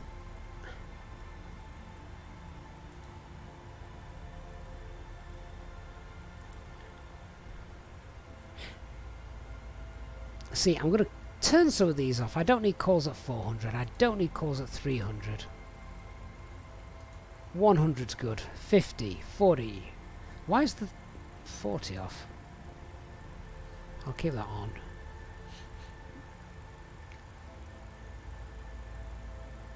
Show water in cyan? Yeah, I think so. Default acceleration altitude should be, or is currently for Easyjet, 1000. Reduction altitude is also 1000. As is engine out. That's not there though. Default transition altitude 18,000. Well, if I'm flying in Europe, it's usually more around the 5,000 mark. UK Sim Pilot, thank you so much for the resub for 2 months. Thank you on Twitch, UK Sim Pilot. Really do appreciate that.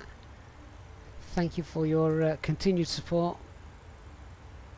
Engine out acceleration. There we go. How?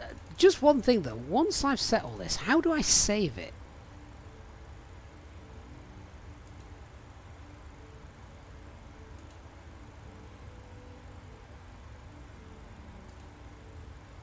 Yeah, there you go, short field takeoff practice. Auto probe heat is there. You can change your brakes, of course. LED lighting.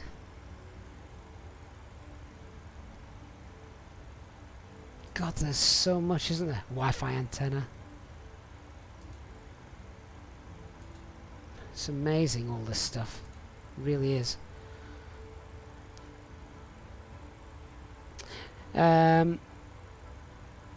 Sergey asks if I've tried the wipers in the rain. No, I haven't, so I don't know if that works. Chris Shaw says, back on the main page, save the panel state. So is that there? State save. So just click that, yeah? Does that work? Will that save everything? It's not going to turn anything on or off, is it, while we're flying?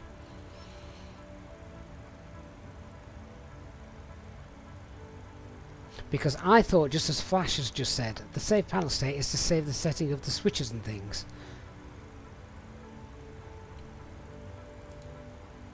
But then also you've got the startup state as well.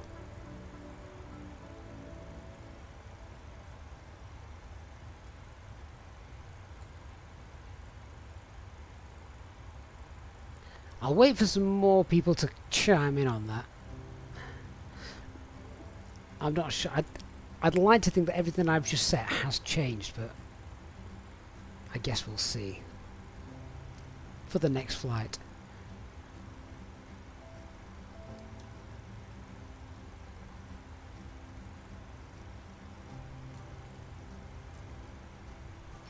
So where are we? Are we over the Bay of Biscay at the moment? Yeah, we must be. The French shoreline is down there.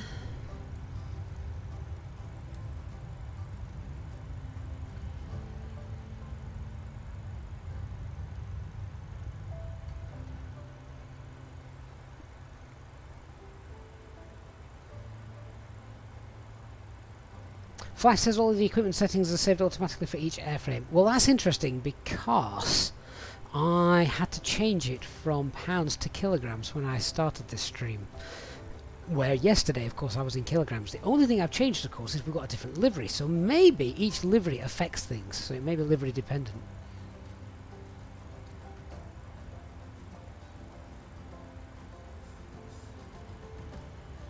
And Fly Tim says it automatically remembers the settings for the aircraft registration. Ah, right, okay. So the next time I fly this livery, maybe everything will be set. That's interesting.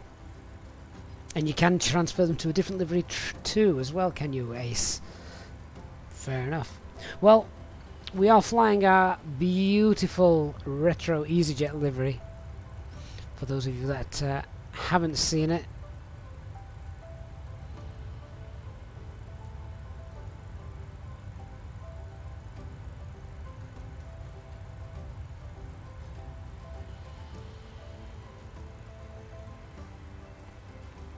It looks very empty though, my aircraft, doesn't it?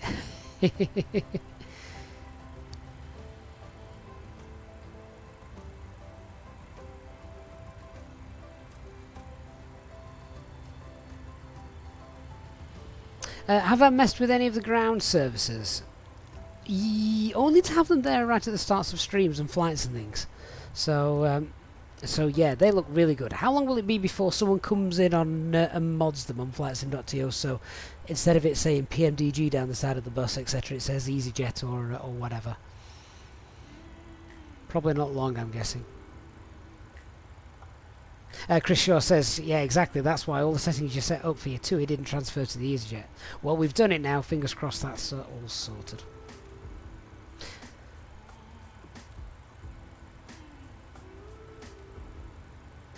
Henry says, I'm a big Airbus guy and I know it down to the last screw, so do you recommend picking up the PMDG? You have no clue how to fly a Boeing, or wait and get the Phoenix. It depends what you want, Henry. I would definitely recommend getting the Phoenix when that comes out if you're an Airbus guy. And if, like me, you fancy a challenge, then pick up the PMDG. That is exactly... I'm learning on the fly here with the help of the community and you guys. Because I don't know how to fly this aircraft. I've got an arrival to sort out pretty soon. We should probably look at that. So these streams are just for complete relaxation, fun, and anything could go wrong. That's why I'm not advertising these as a real ops flight. So we're probably going to get a stream in tomorrow as well, guys. What do you think? Do we do Airbus real ops or more PMDG fun? Cast your vote. Airbus or Boeing? Airbus or Boeing? Let me know in the chat what you think.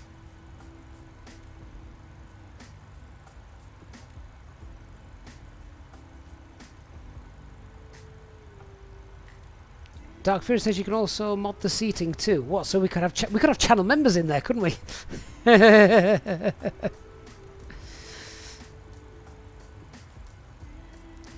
Bacon352 can't get your head around the fact that the toga switch is actually a screw on the MCP. Well, obviously it isn't in real life. What it is in traffic. It's here. Let me just show you for those who don't know. It's that button just there. That is the button you press, because obviously you would have your hand on the thrust levers. So you press that button, then let go, or not let go, but the aircraft then spools them up on their own.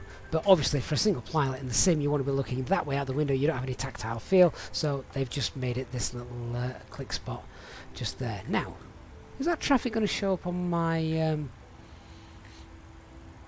on here? Oh, I have to turn traffic on, don't I? Is traffic on?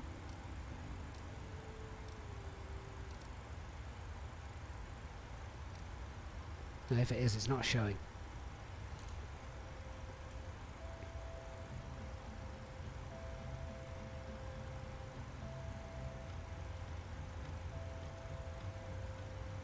Flash says that's the auto thrust disengage. I thought it was the although it does say auto thrust disengage there. Interesting. I could have swore that was it. I don't know. Where is it then, guys? In the real aircraft. Let me see. What were the votes that were being cast? Boeing, Airbus, Illusion. Don't think so. More Boeing, please. We need to become familiar with its quirks. Quaffle says you don't spend $70 on it and use it twice. Quaffle, I wouldn't not use it again. No, that's not what I'm saying. I'm just saying for tomorrow's stream. If I can get one in tomorrow, which would you prefer to see? Quaffle says Boeing. Aviation, definitely Airbus. Maybe with a bit of Boeing. Flight Tim Sim, more Boeing this week. Lee, Boeing. Slendy on Twitch asks, did EasyJet have 737s? They did in the early days, yeah. They were all Boeing. William says Boeing. Colin, Airbus, give your brain a rest. Boeing. Is transponder set TARA? Yeah, it is. Sure it is. Yep. Yeah, it is. Flash says Toga is a small button underneath that. Oh. There. Which is quite difficult to click. Yeah, just there. Right. That would be why. Imagine trying to click that and then looking what you're doing up here. That's why they've put it the click point. Quaffle says you don't understand what's so complicated about Boeing. When you come from the Airbus, there's quite a lot complicated about Boeing. Ewald on Twitch, Phoenix. Yeah, I can't do that, Ewald. I'd love to, but I can't.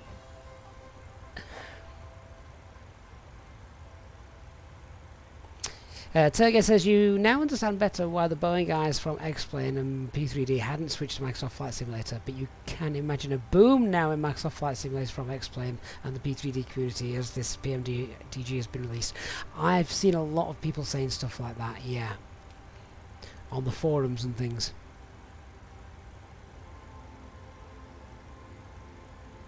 Terge says, yeah, do Boeing because soon we'll be on with the Phoenix. I hope so.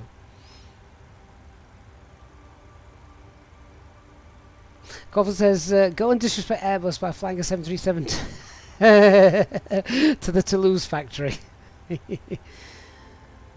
Nicholas, have I managed to re-enable the reverse access upon landing? Do you know what? I think I have, but it was sheer dumb luck if I have managed to do that. Mr. V says you combine the toggle buttons and the controls, you set it to one of the little black squares on the T3A throttle. That is a good idea, actually. I haven't really had a chance to go around and play with that and bind anything, to be honest. Shall we have a look at this approach?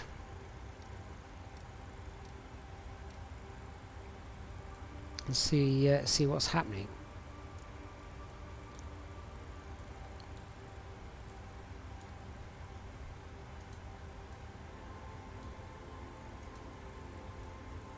Let me zoom in.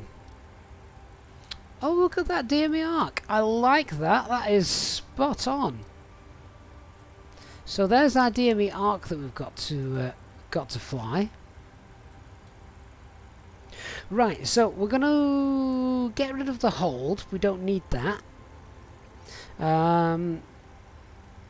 So in order to do that, we copy there. We pop that in there and execute, and then to delete the hold at Sarah, presumably it's just a delete there, and then we bring that up there, execute. Well, I think that made sense. That's it.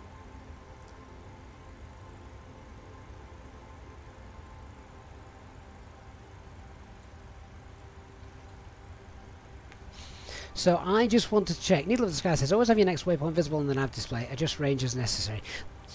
That I can completely understand. But I'm just checking that all of this looks sequenced correct for the charts at the moment. I guess one guy can be doing that on the other screen, can't they? While the other guy monitors. But yeah, here's our arrival.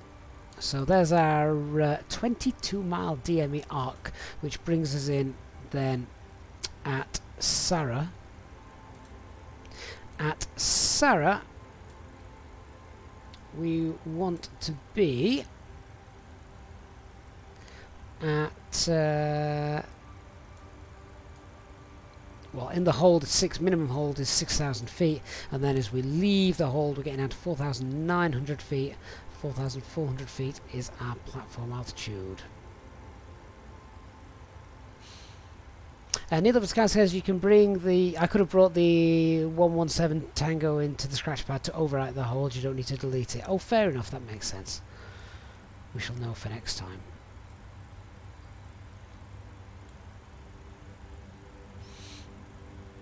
Now, let's just have a look at these constraints then, because...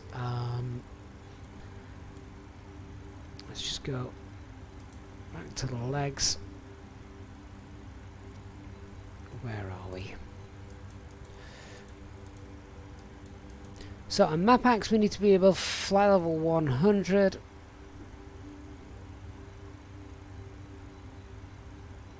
And then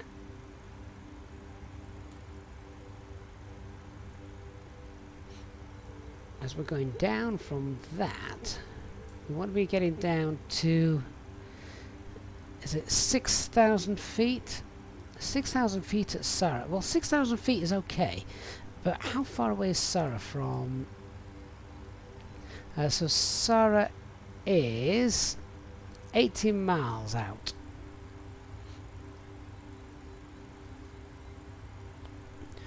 I would say we need to be configured by that point. We need to be able to have enough drag to get down the glide slope and at a sensible speed, because at 6,000 feet, 18 miles, that's bang on a profile. So 6,000 feet at Sarah is fine, as long as we've established ourselves at that. So if I was in the Airbus, I would by that point need flaps 2 out and probably not no more than 200 knots, maybe even a little less.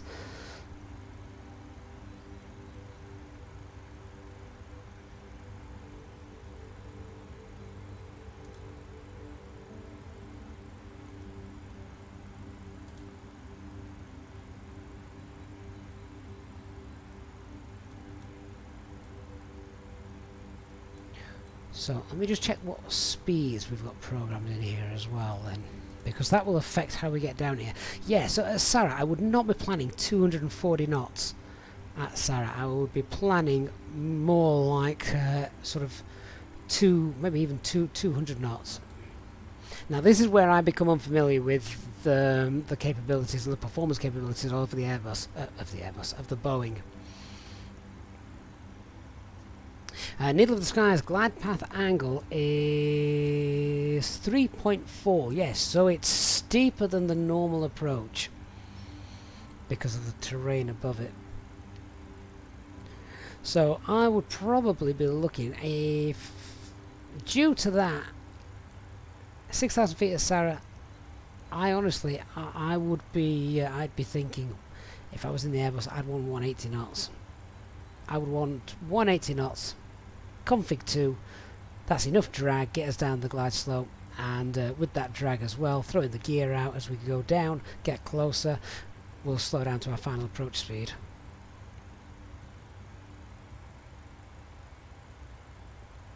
However, here in the Boeing, if we're getting down to 180 knots, then I'm going to assume sort of we're looking flaps 5 at 180, flaps 15 160. Needle of the Skies has just actually confirmed that. So at Sarah, he'd be going flaps 15, get that gear down because of the approach angle. What speed would you go with then, Needle? Would you be going 180 or 160?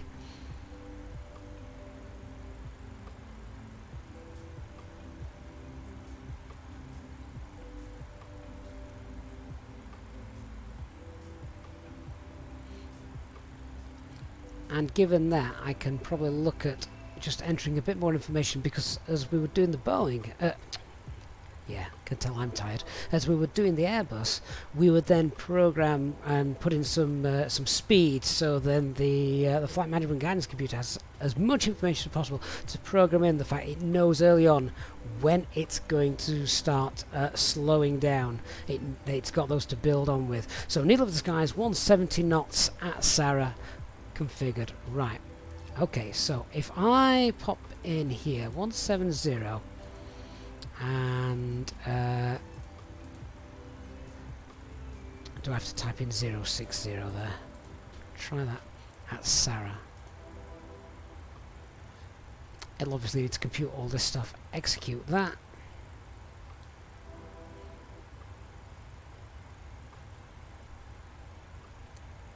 Quaffle says HD is too scared to watch Boeing streams. No, he's somewhere over Europe.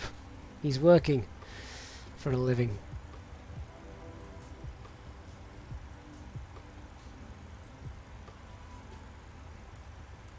I can guarantee, Christian, he's not lurking. Or if he is, then Easyjet have just suddenly got a Wi-Fi aircraft. Near the skies, comfortable speeds 220, 190, 170 VRF5. Now, Neil, that is an interesting way to remember this, because with Airbus, we're the other way. We have even numbers, so we're thinking 180, 160, 140 even. So I like that. That is a great little tip. So think the other way around for Boeing, odd for Boeing, even for Airbus.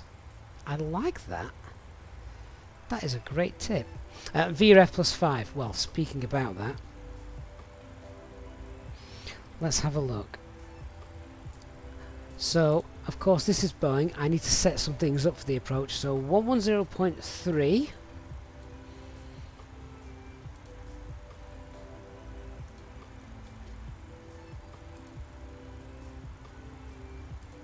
There we go.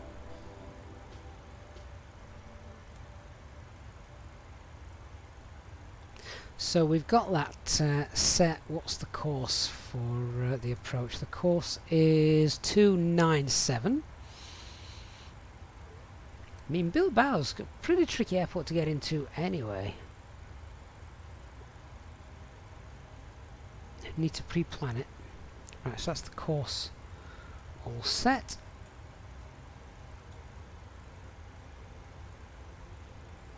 Carl, we've got live traffic on there, not multiplayer. It's just live traffic. That's set.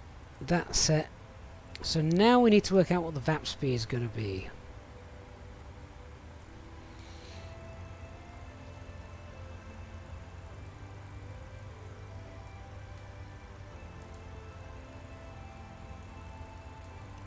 So, oh, how can I remember how to do this? Let me see.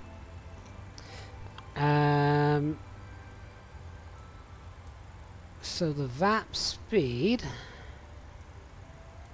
Now, Neil, you can perhaps help us here, because we were trying to work this out yesterday. So in order to get the correct approach speed, flaps 30, do we need to go in and enter what our landing weight is going to be in here, and then compute our landing speed? In which case, in order to do that, we need to work out how much fuel we've got on board and what our landing fuel is going to be and do a little bit of mental arithmetic to sort it out. Or do we just take this and obviously add 5 to it? And that's going to be our landing speed.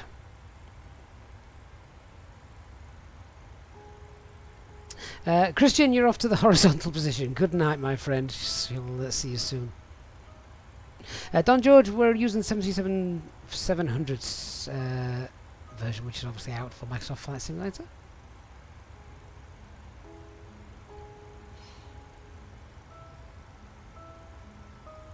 Turgay, the computer computes all those waypoints accordingly. Indeed it does. It's very clever.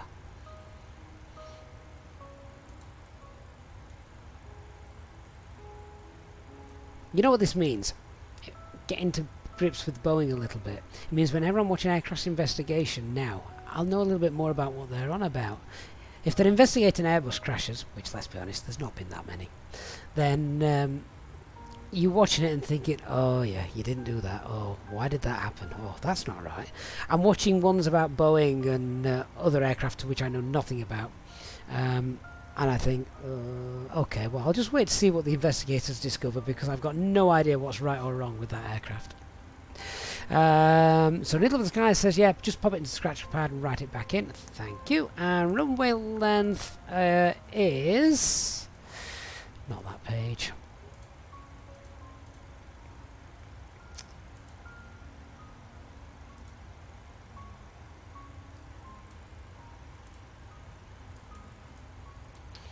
Runway 30... 2,140 meters. 2140.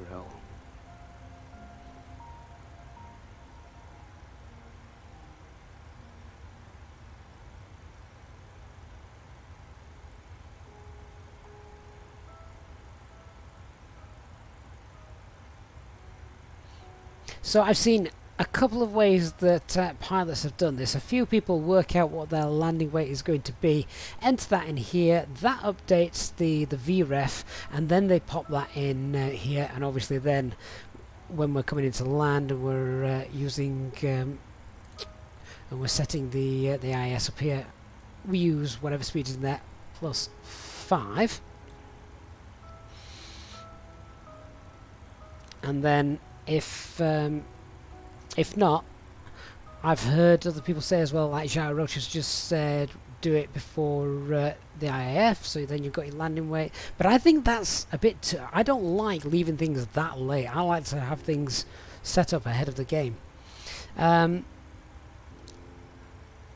So Fly Half 2 also saying, base your landing weight on the approach speed.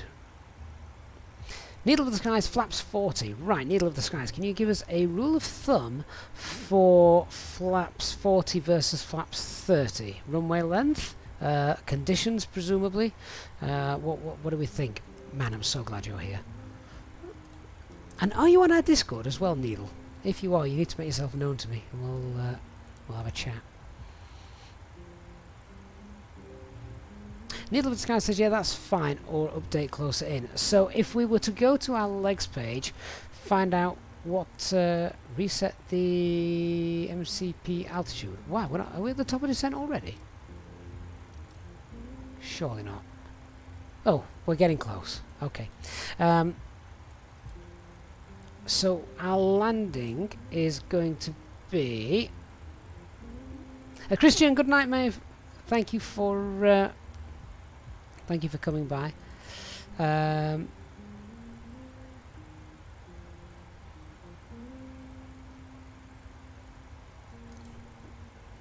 where do we get our fuel from? Where does it tell you what the fuel's going to be? I can't remember.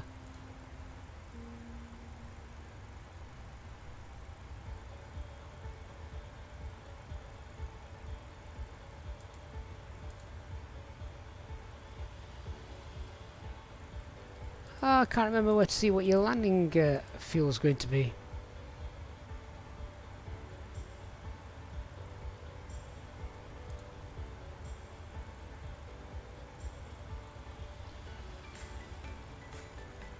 Is it on the progress page?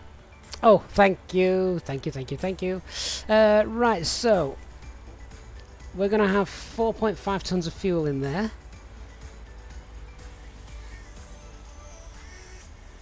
We've currently got 4.8, which is a difference of 0.3. So if we now go on to the approach ref page, so if we take 0.3 of that, that's 56.1. So now if we go 56.1, it's not actually changed the speeds.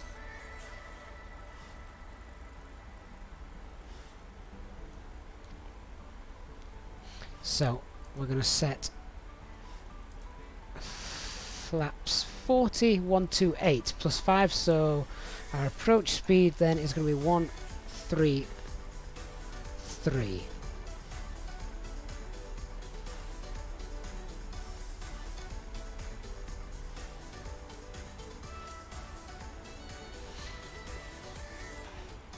Hey, Chill Out Flight Channel, how you doing, mate? Good evening. Thanks for joining us. These are the little things I need to get to grips with, so thankful to you guys and Needle of the Skies for the help here. So anything below 2,500 meters is a good shout between 30 and 40 degrees. I need to set the minimums as well. Right, let's just pop this back onto map mode. Have we missed our top of descent? I think we have, you know. Yeah, we have. Let's get down.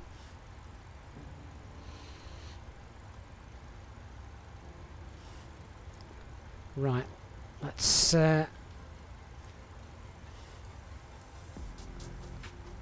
is it the alt intervention that gets us going down? Yep, there we go. Down we go. Continue to wind that down. Our initial descent is going to take us to... flight level 100.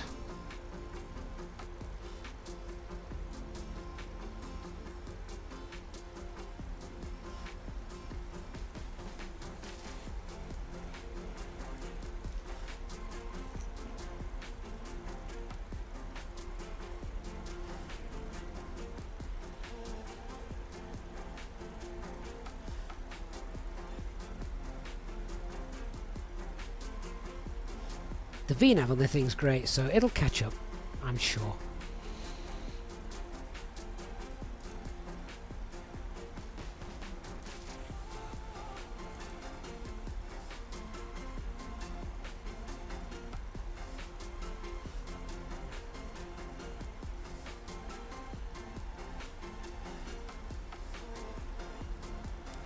See, I love the disagreement in the chat here. It doesn't make it easy to know who to believe, by the way, guys, but I'm also thinking flaps forward is not a bad shout because we need the drag on this. It is not a normal 3 degree descent, it's 3.4 degrees. We've got terrain to get down on as well, so, and flaps 40 is just easier for me to sort out because I can just pull the flaps lever right down to the bottom and not worry about getting it in the different notches.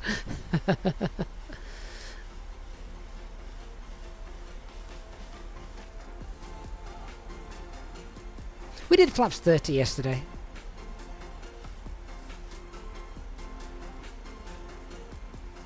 Might as well do something different today.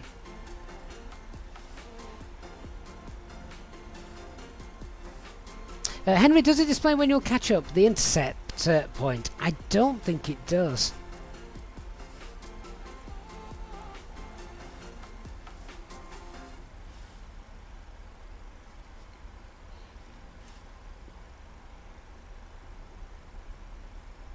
So, we set auto brake 2.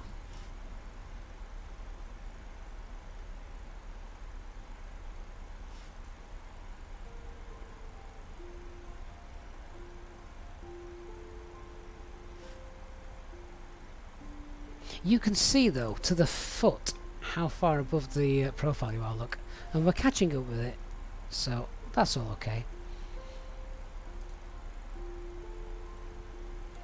Mark says, make sure you turn off auto throttle. Do I have to? Can I not leave that on for my landing? I'm still getting used to Boeing, remember? I want the METAR.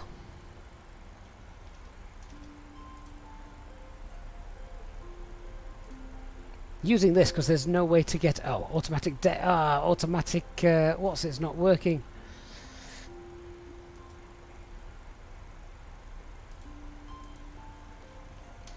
Worked a little bit earlier on. Let's just try again. Alright. Must be a server issue there. Anyone got the METAR for me for Bilbao? I'd appreciate that if possible.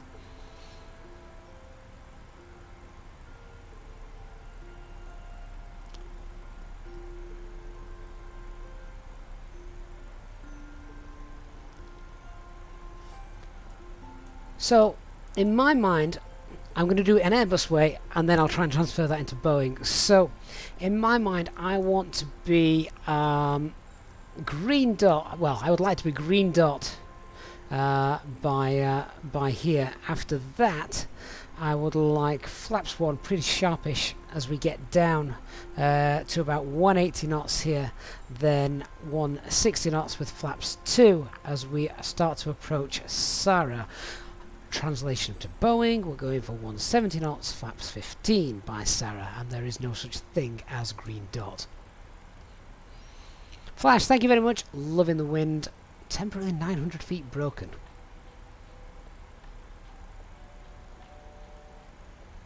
Needle of the Sky says you need to leave the auto throttle in until short final, but you will need to disconnect it before retarding the throttle.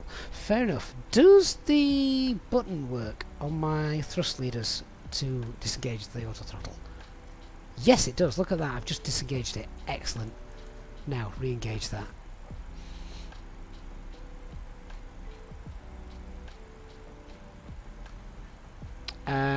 Am I commanding speed or N1 now? Because I've just disengaged that.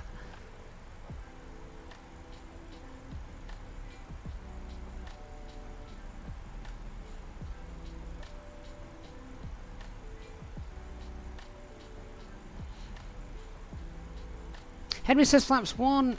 sorry, flaps 10 is the equivalent to flaps 1. That's easy to remember. Flaps 40, flaps 4 and so forth. Well, that would be config full then, wouldn't it? QNH 1023, thank you very much. Also need that as well.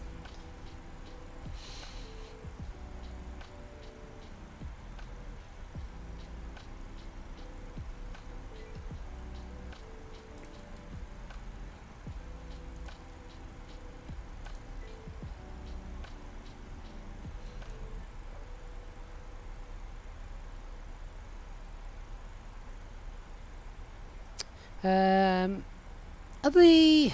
Oh, they're both synced. Right, put that back into standby. I don't want them to be synced. I want it in standby. Normally you set the standby to the local whilst you're on your way down. Then it's there for your reference, but I think I can change that in the settings. I'm not going to do that just now.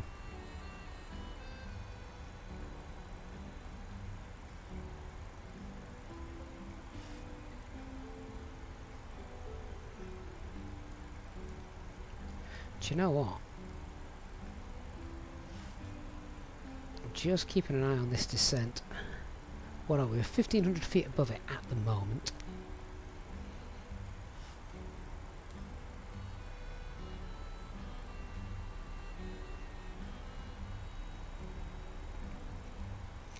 And the Needle of the Sky says follow the flap schedule on the speed tape when slowing. Yeah, absolutely.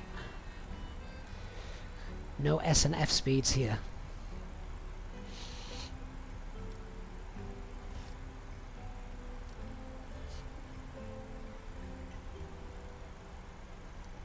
Right, have we got about 60 track miles to go? Because I'm a little concerned we're going to be left high here.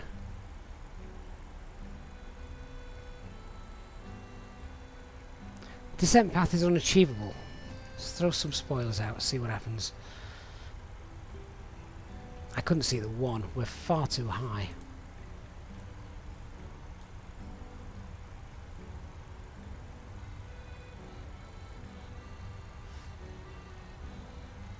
So what I'd normally do now, if I was in the Airbus, I'd be winding that speed up, getting a really good rate of descent out of it. Zhao says, don't forget the heading book. I get that. What on earth am I going to do when I'm in a DME arc? I'm constantly turning that around. I think we're catching up with that now, thanks to the spoilers.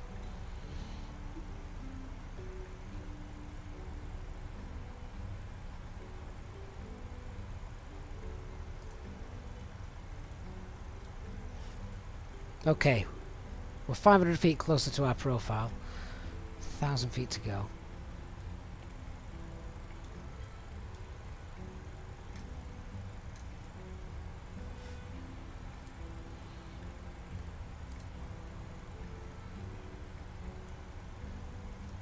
I can't seem to arm N1 at the moment, Needle. Is there a reason for that?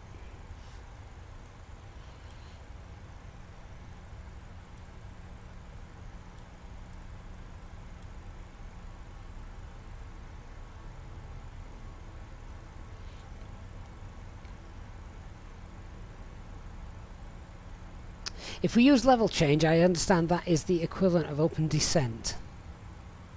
Although we seem to be coming back quite nicely. Profile, there we go, we're about to meet it, look.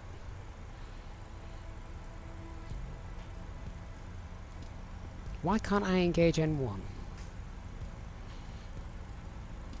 Oh, now, there we go, we're armed and we're on the VNAV path.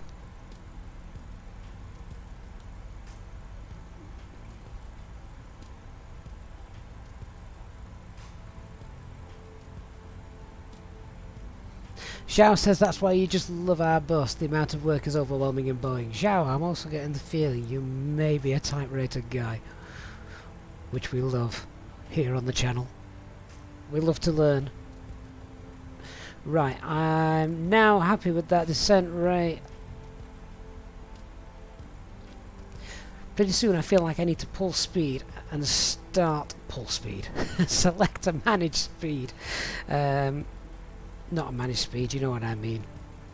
A selected speed, to use an Airbus term, and start slowing down.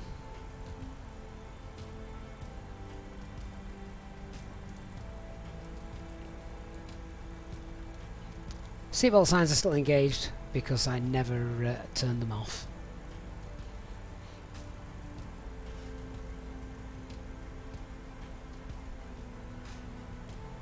What are our minimums? I've not set those. 449.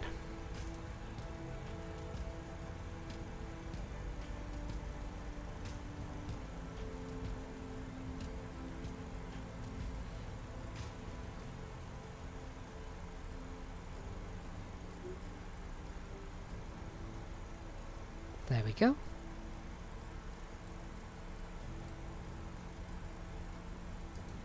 Okay, let's start slowing our aircraft down.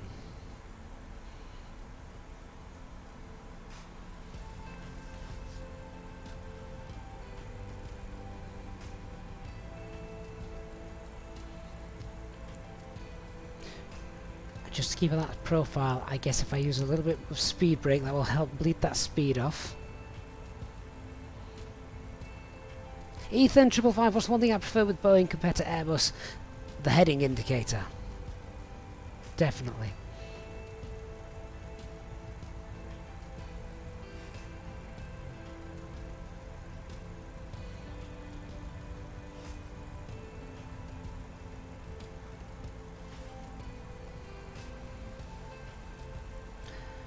Will this show me the track mileage on here left as well in total, or does it not? Is that it? 43 miles to run?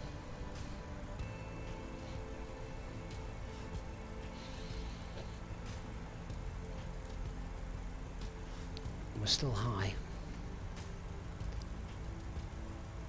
Okay, so if we go flaps 1 now.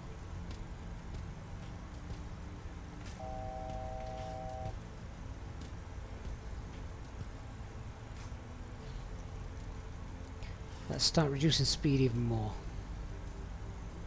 Spoilers are out as well.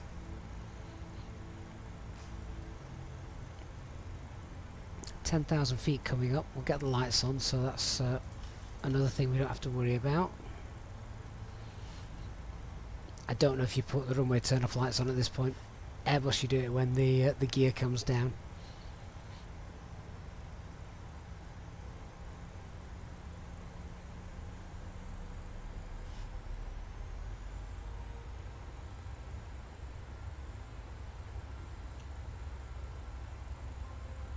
Okay, that's my fault because I forgot that I'd only set 10,000 feet on here. Come on, we need to get right down. 4,400, the platform altitude set. Down it goes.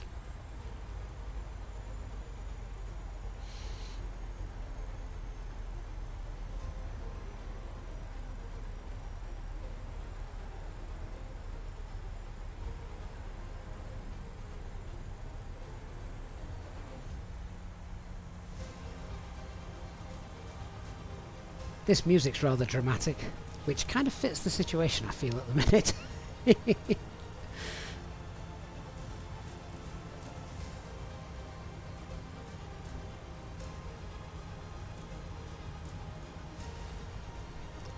Keep my hand on that speed brakes lever, just to keep reminding me it's out.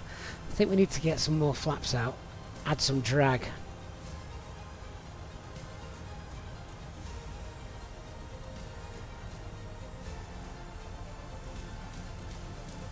Profile looks good now.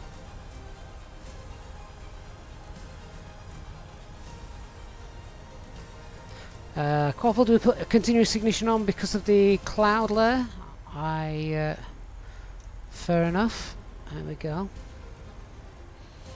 Right, so more flaps.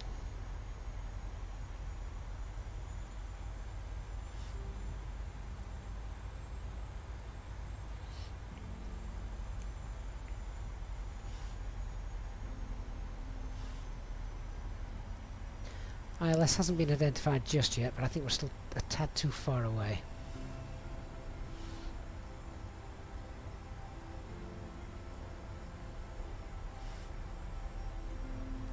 Mark 456, is this the same as open descent on the bus? No, we're actually still following a VNAV path at the minute.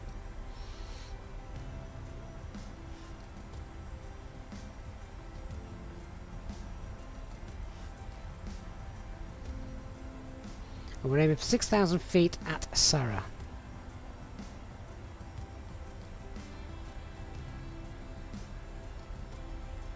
And we wanted flaps 15, 170 knots.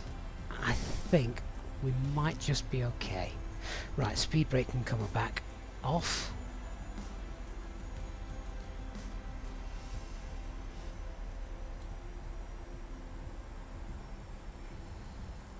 Bank angle back to auto. Is that in the center?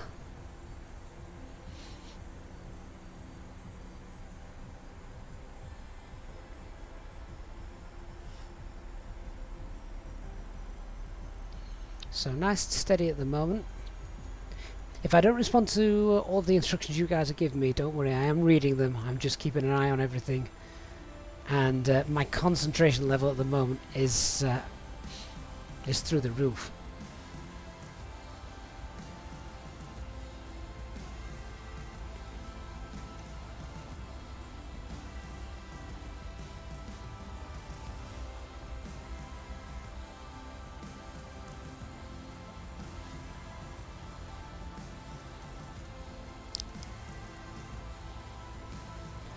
Because this is us now coming up on 6,000 feet. Right, let's set the local pressure as well because we need to make sure we're absolutely bob on with that. 1023. There we go, see, we were 400 feet too high, but that's okay, we're going to bleed that off now. I'm going to start winding that speed back to 170 knots. We can also start deploying those flaps 15 as well. Air Gandhi, thank you so much, that is an amazing £10 donation from Air Gandhi. says, massive appreciation for these Boeing sessions. I've already learnt a ton just from watching and listening to these streams. Big thanks as well goes to all the Boeing wizards for sharing their knowledge too. Oh, absolutely. I could not have done this without their help. Really could not.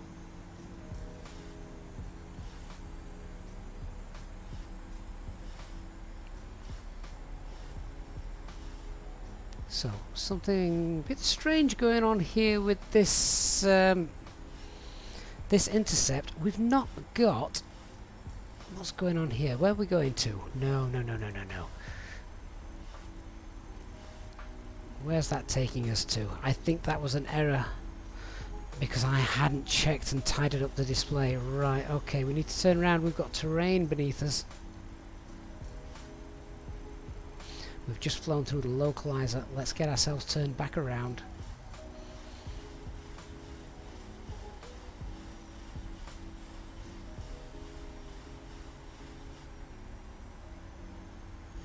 That's why you need to keep the heading book in line with where you are. Right, we're below the glide slopes, so VS. Let's reduce that a little bit.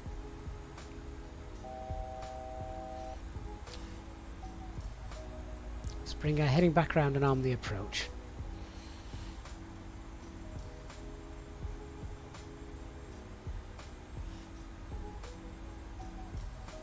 ILS is identified 17 miles out.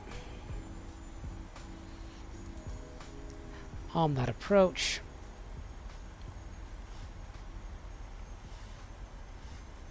Just keep that rate of descent up a little bit more. And let's set that flaps 15.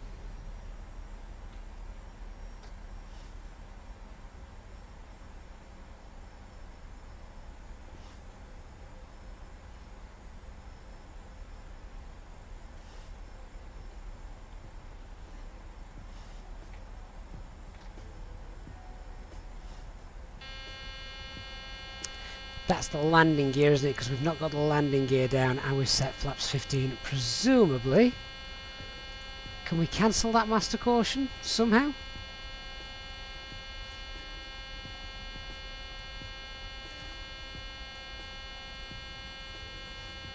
Or do we just need to get that landing gear out?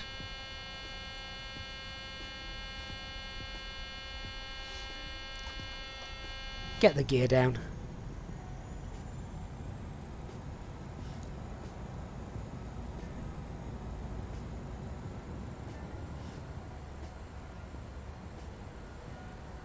$13 miles out.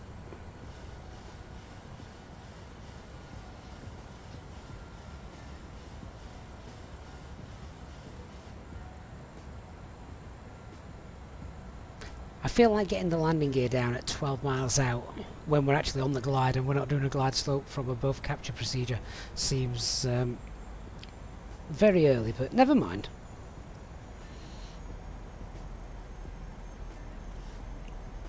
Start rolling that speed back. We're on the glide slope now, so we can set our missed approach altitude, which is 4,000 feet.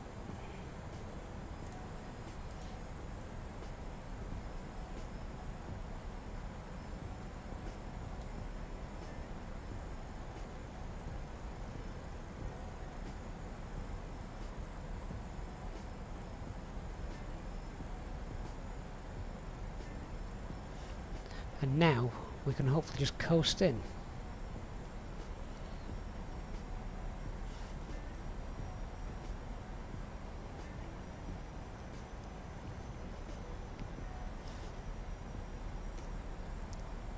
At least we won't have the black hole effect here. We're not landing over an ocean. That would have added insult to injury tonight. Nice runway width as well, 45 meters. So hopefully nothing too messed up. Right, radar altimeter is alive. I'm going to start setting that VAP speed, which was going to be 133.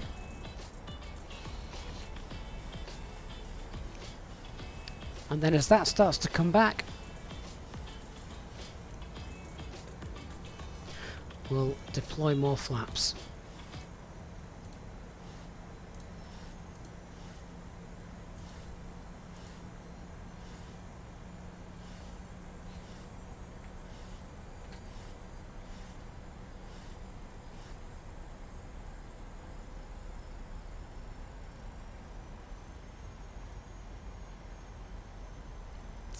Needle of the Sky's given me a bit more time to think. Yeah, absolutely. Right. So, with this steeper descent path, we have gone flaps 40. So I'm expecting a higher angle of attack on this this approach then. Yeah, Danny, I've just killed the music. That wasn't that wasn't what I wanted to hear. Mr. V, speed brake armed. Yep, thank you.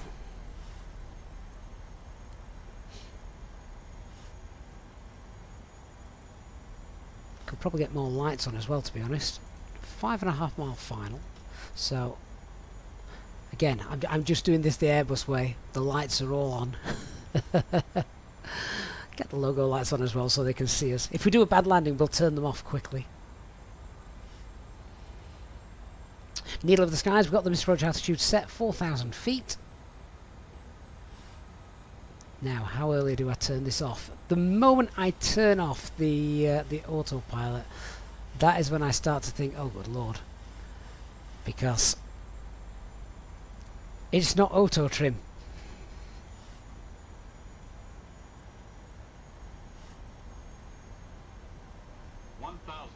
1,000 feet. By now I would be flying manually in the Airbus.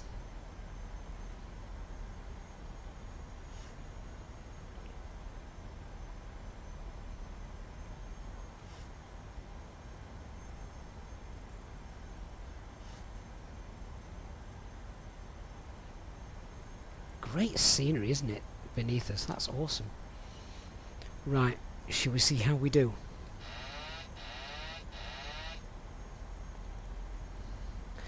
I need to remember to disengage the auto thrust as well. 500. 500 feet, approach looks stable. Approaching minimums. Just a bit high. Keep it down. I feel like I'm having to force this thing into the ground.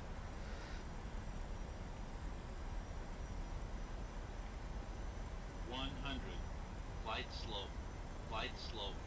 Flight slow. 20. 10. Little late in the flare. Get that nose down. Reverse thrust is engaged.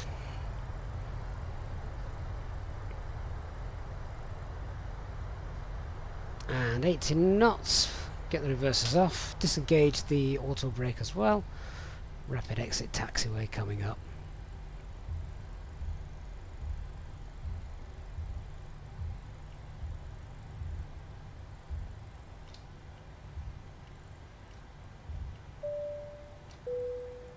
Ladies and gentlemen, we have now arrived at our destination.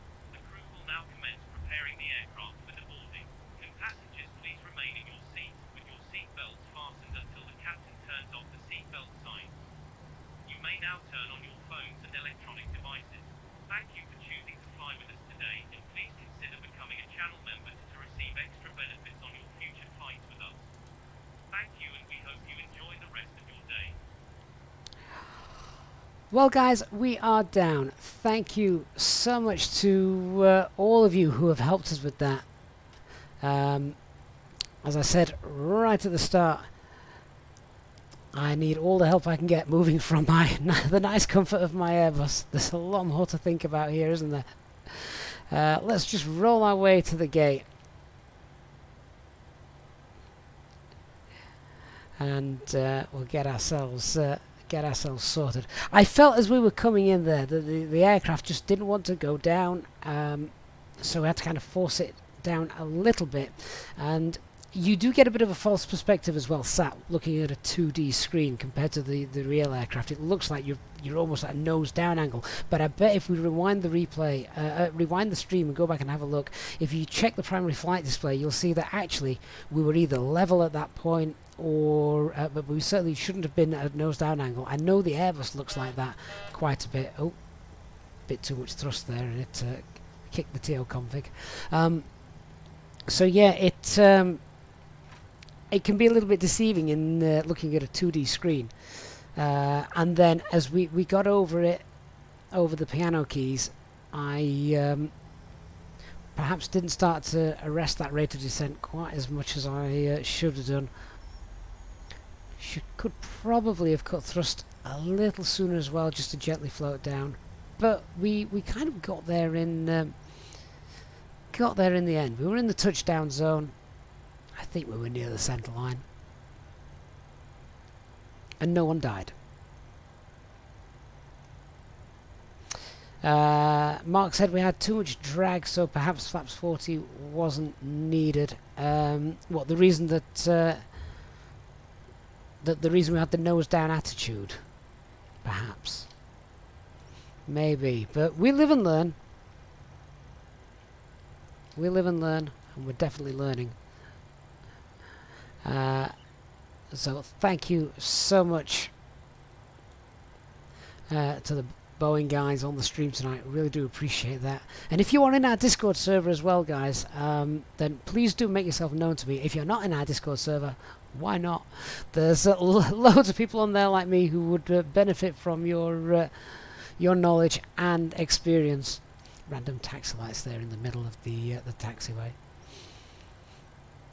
Oh, and a KLM as well. Looks like it's either departing or just arrived. We could have flown KLM here, couldn't we?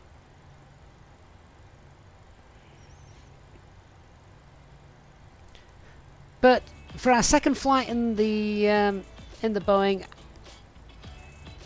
I could have gone worse, couldn't it?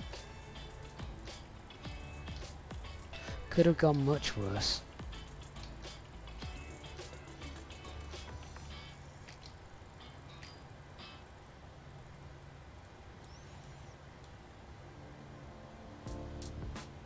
Got the taxi lights off, so we're not blinding everybody.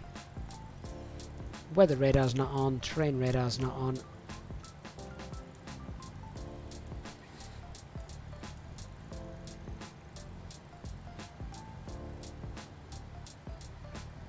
Mark, you do fly both, so you can be useful at times. Oh, Mark, you need to watch us doing a Real Ops 320 stream. Hopefully you won't have to intervene too much then. And needless guys, you just fly the one. Yeah, there you go.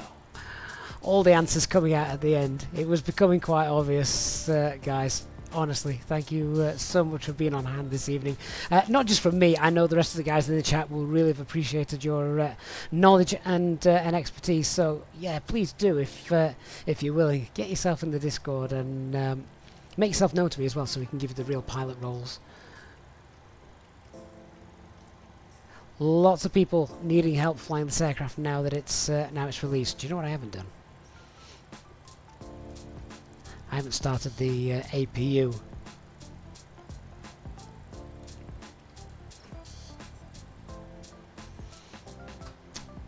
So hopefully that APU will fire up in a second, and then I'll shut the engines down. Otherwise, I would imagine, like the Airbus, everything will go dark and the passengers will get very scared.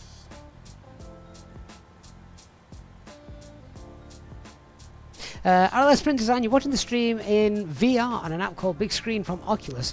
Streams YouTube onto a screen as if you are sat in a cinema. A 737 looks and sounds incredible. Oh, fantastic.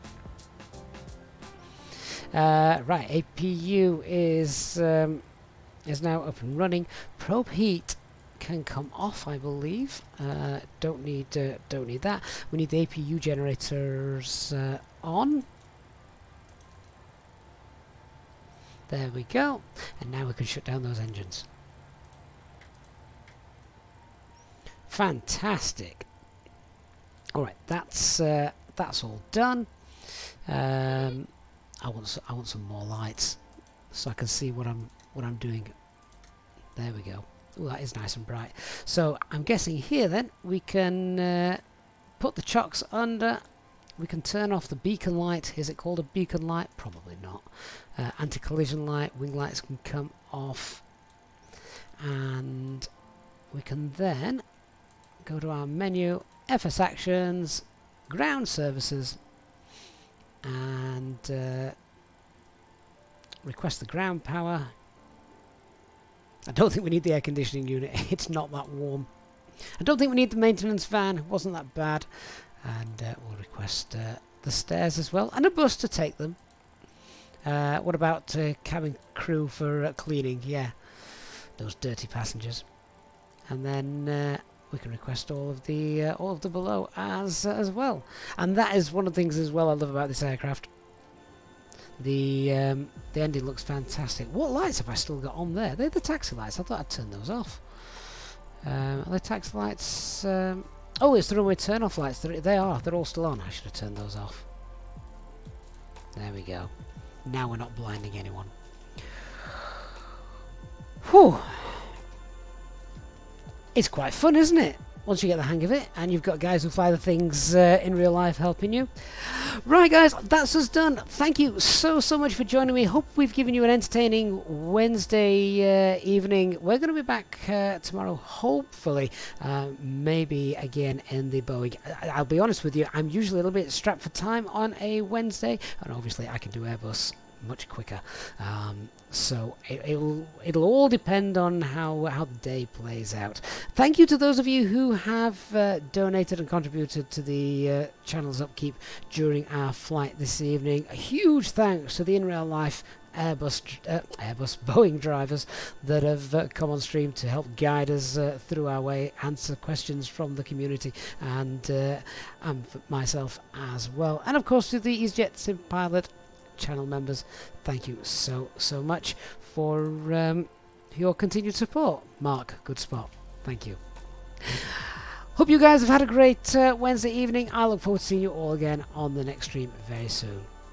Good night, everybody. Thanks. Bye bye.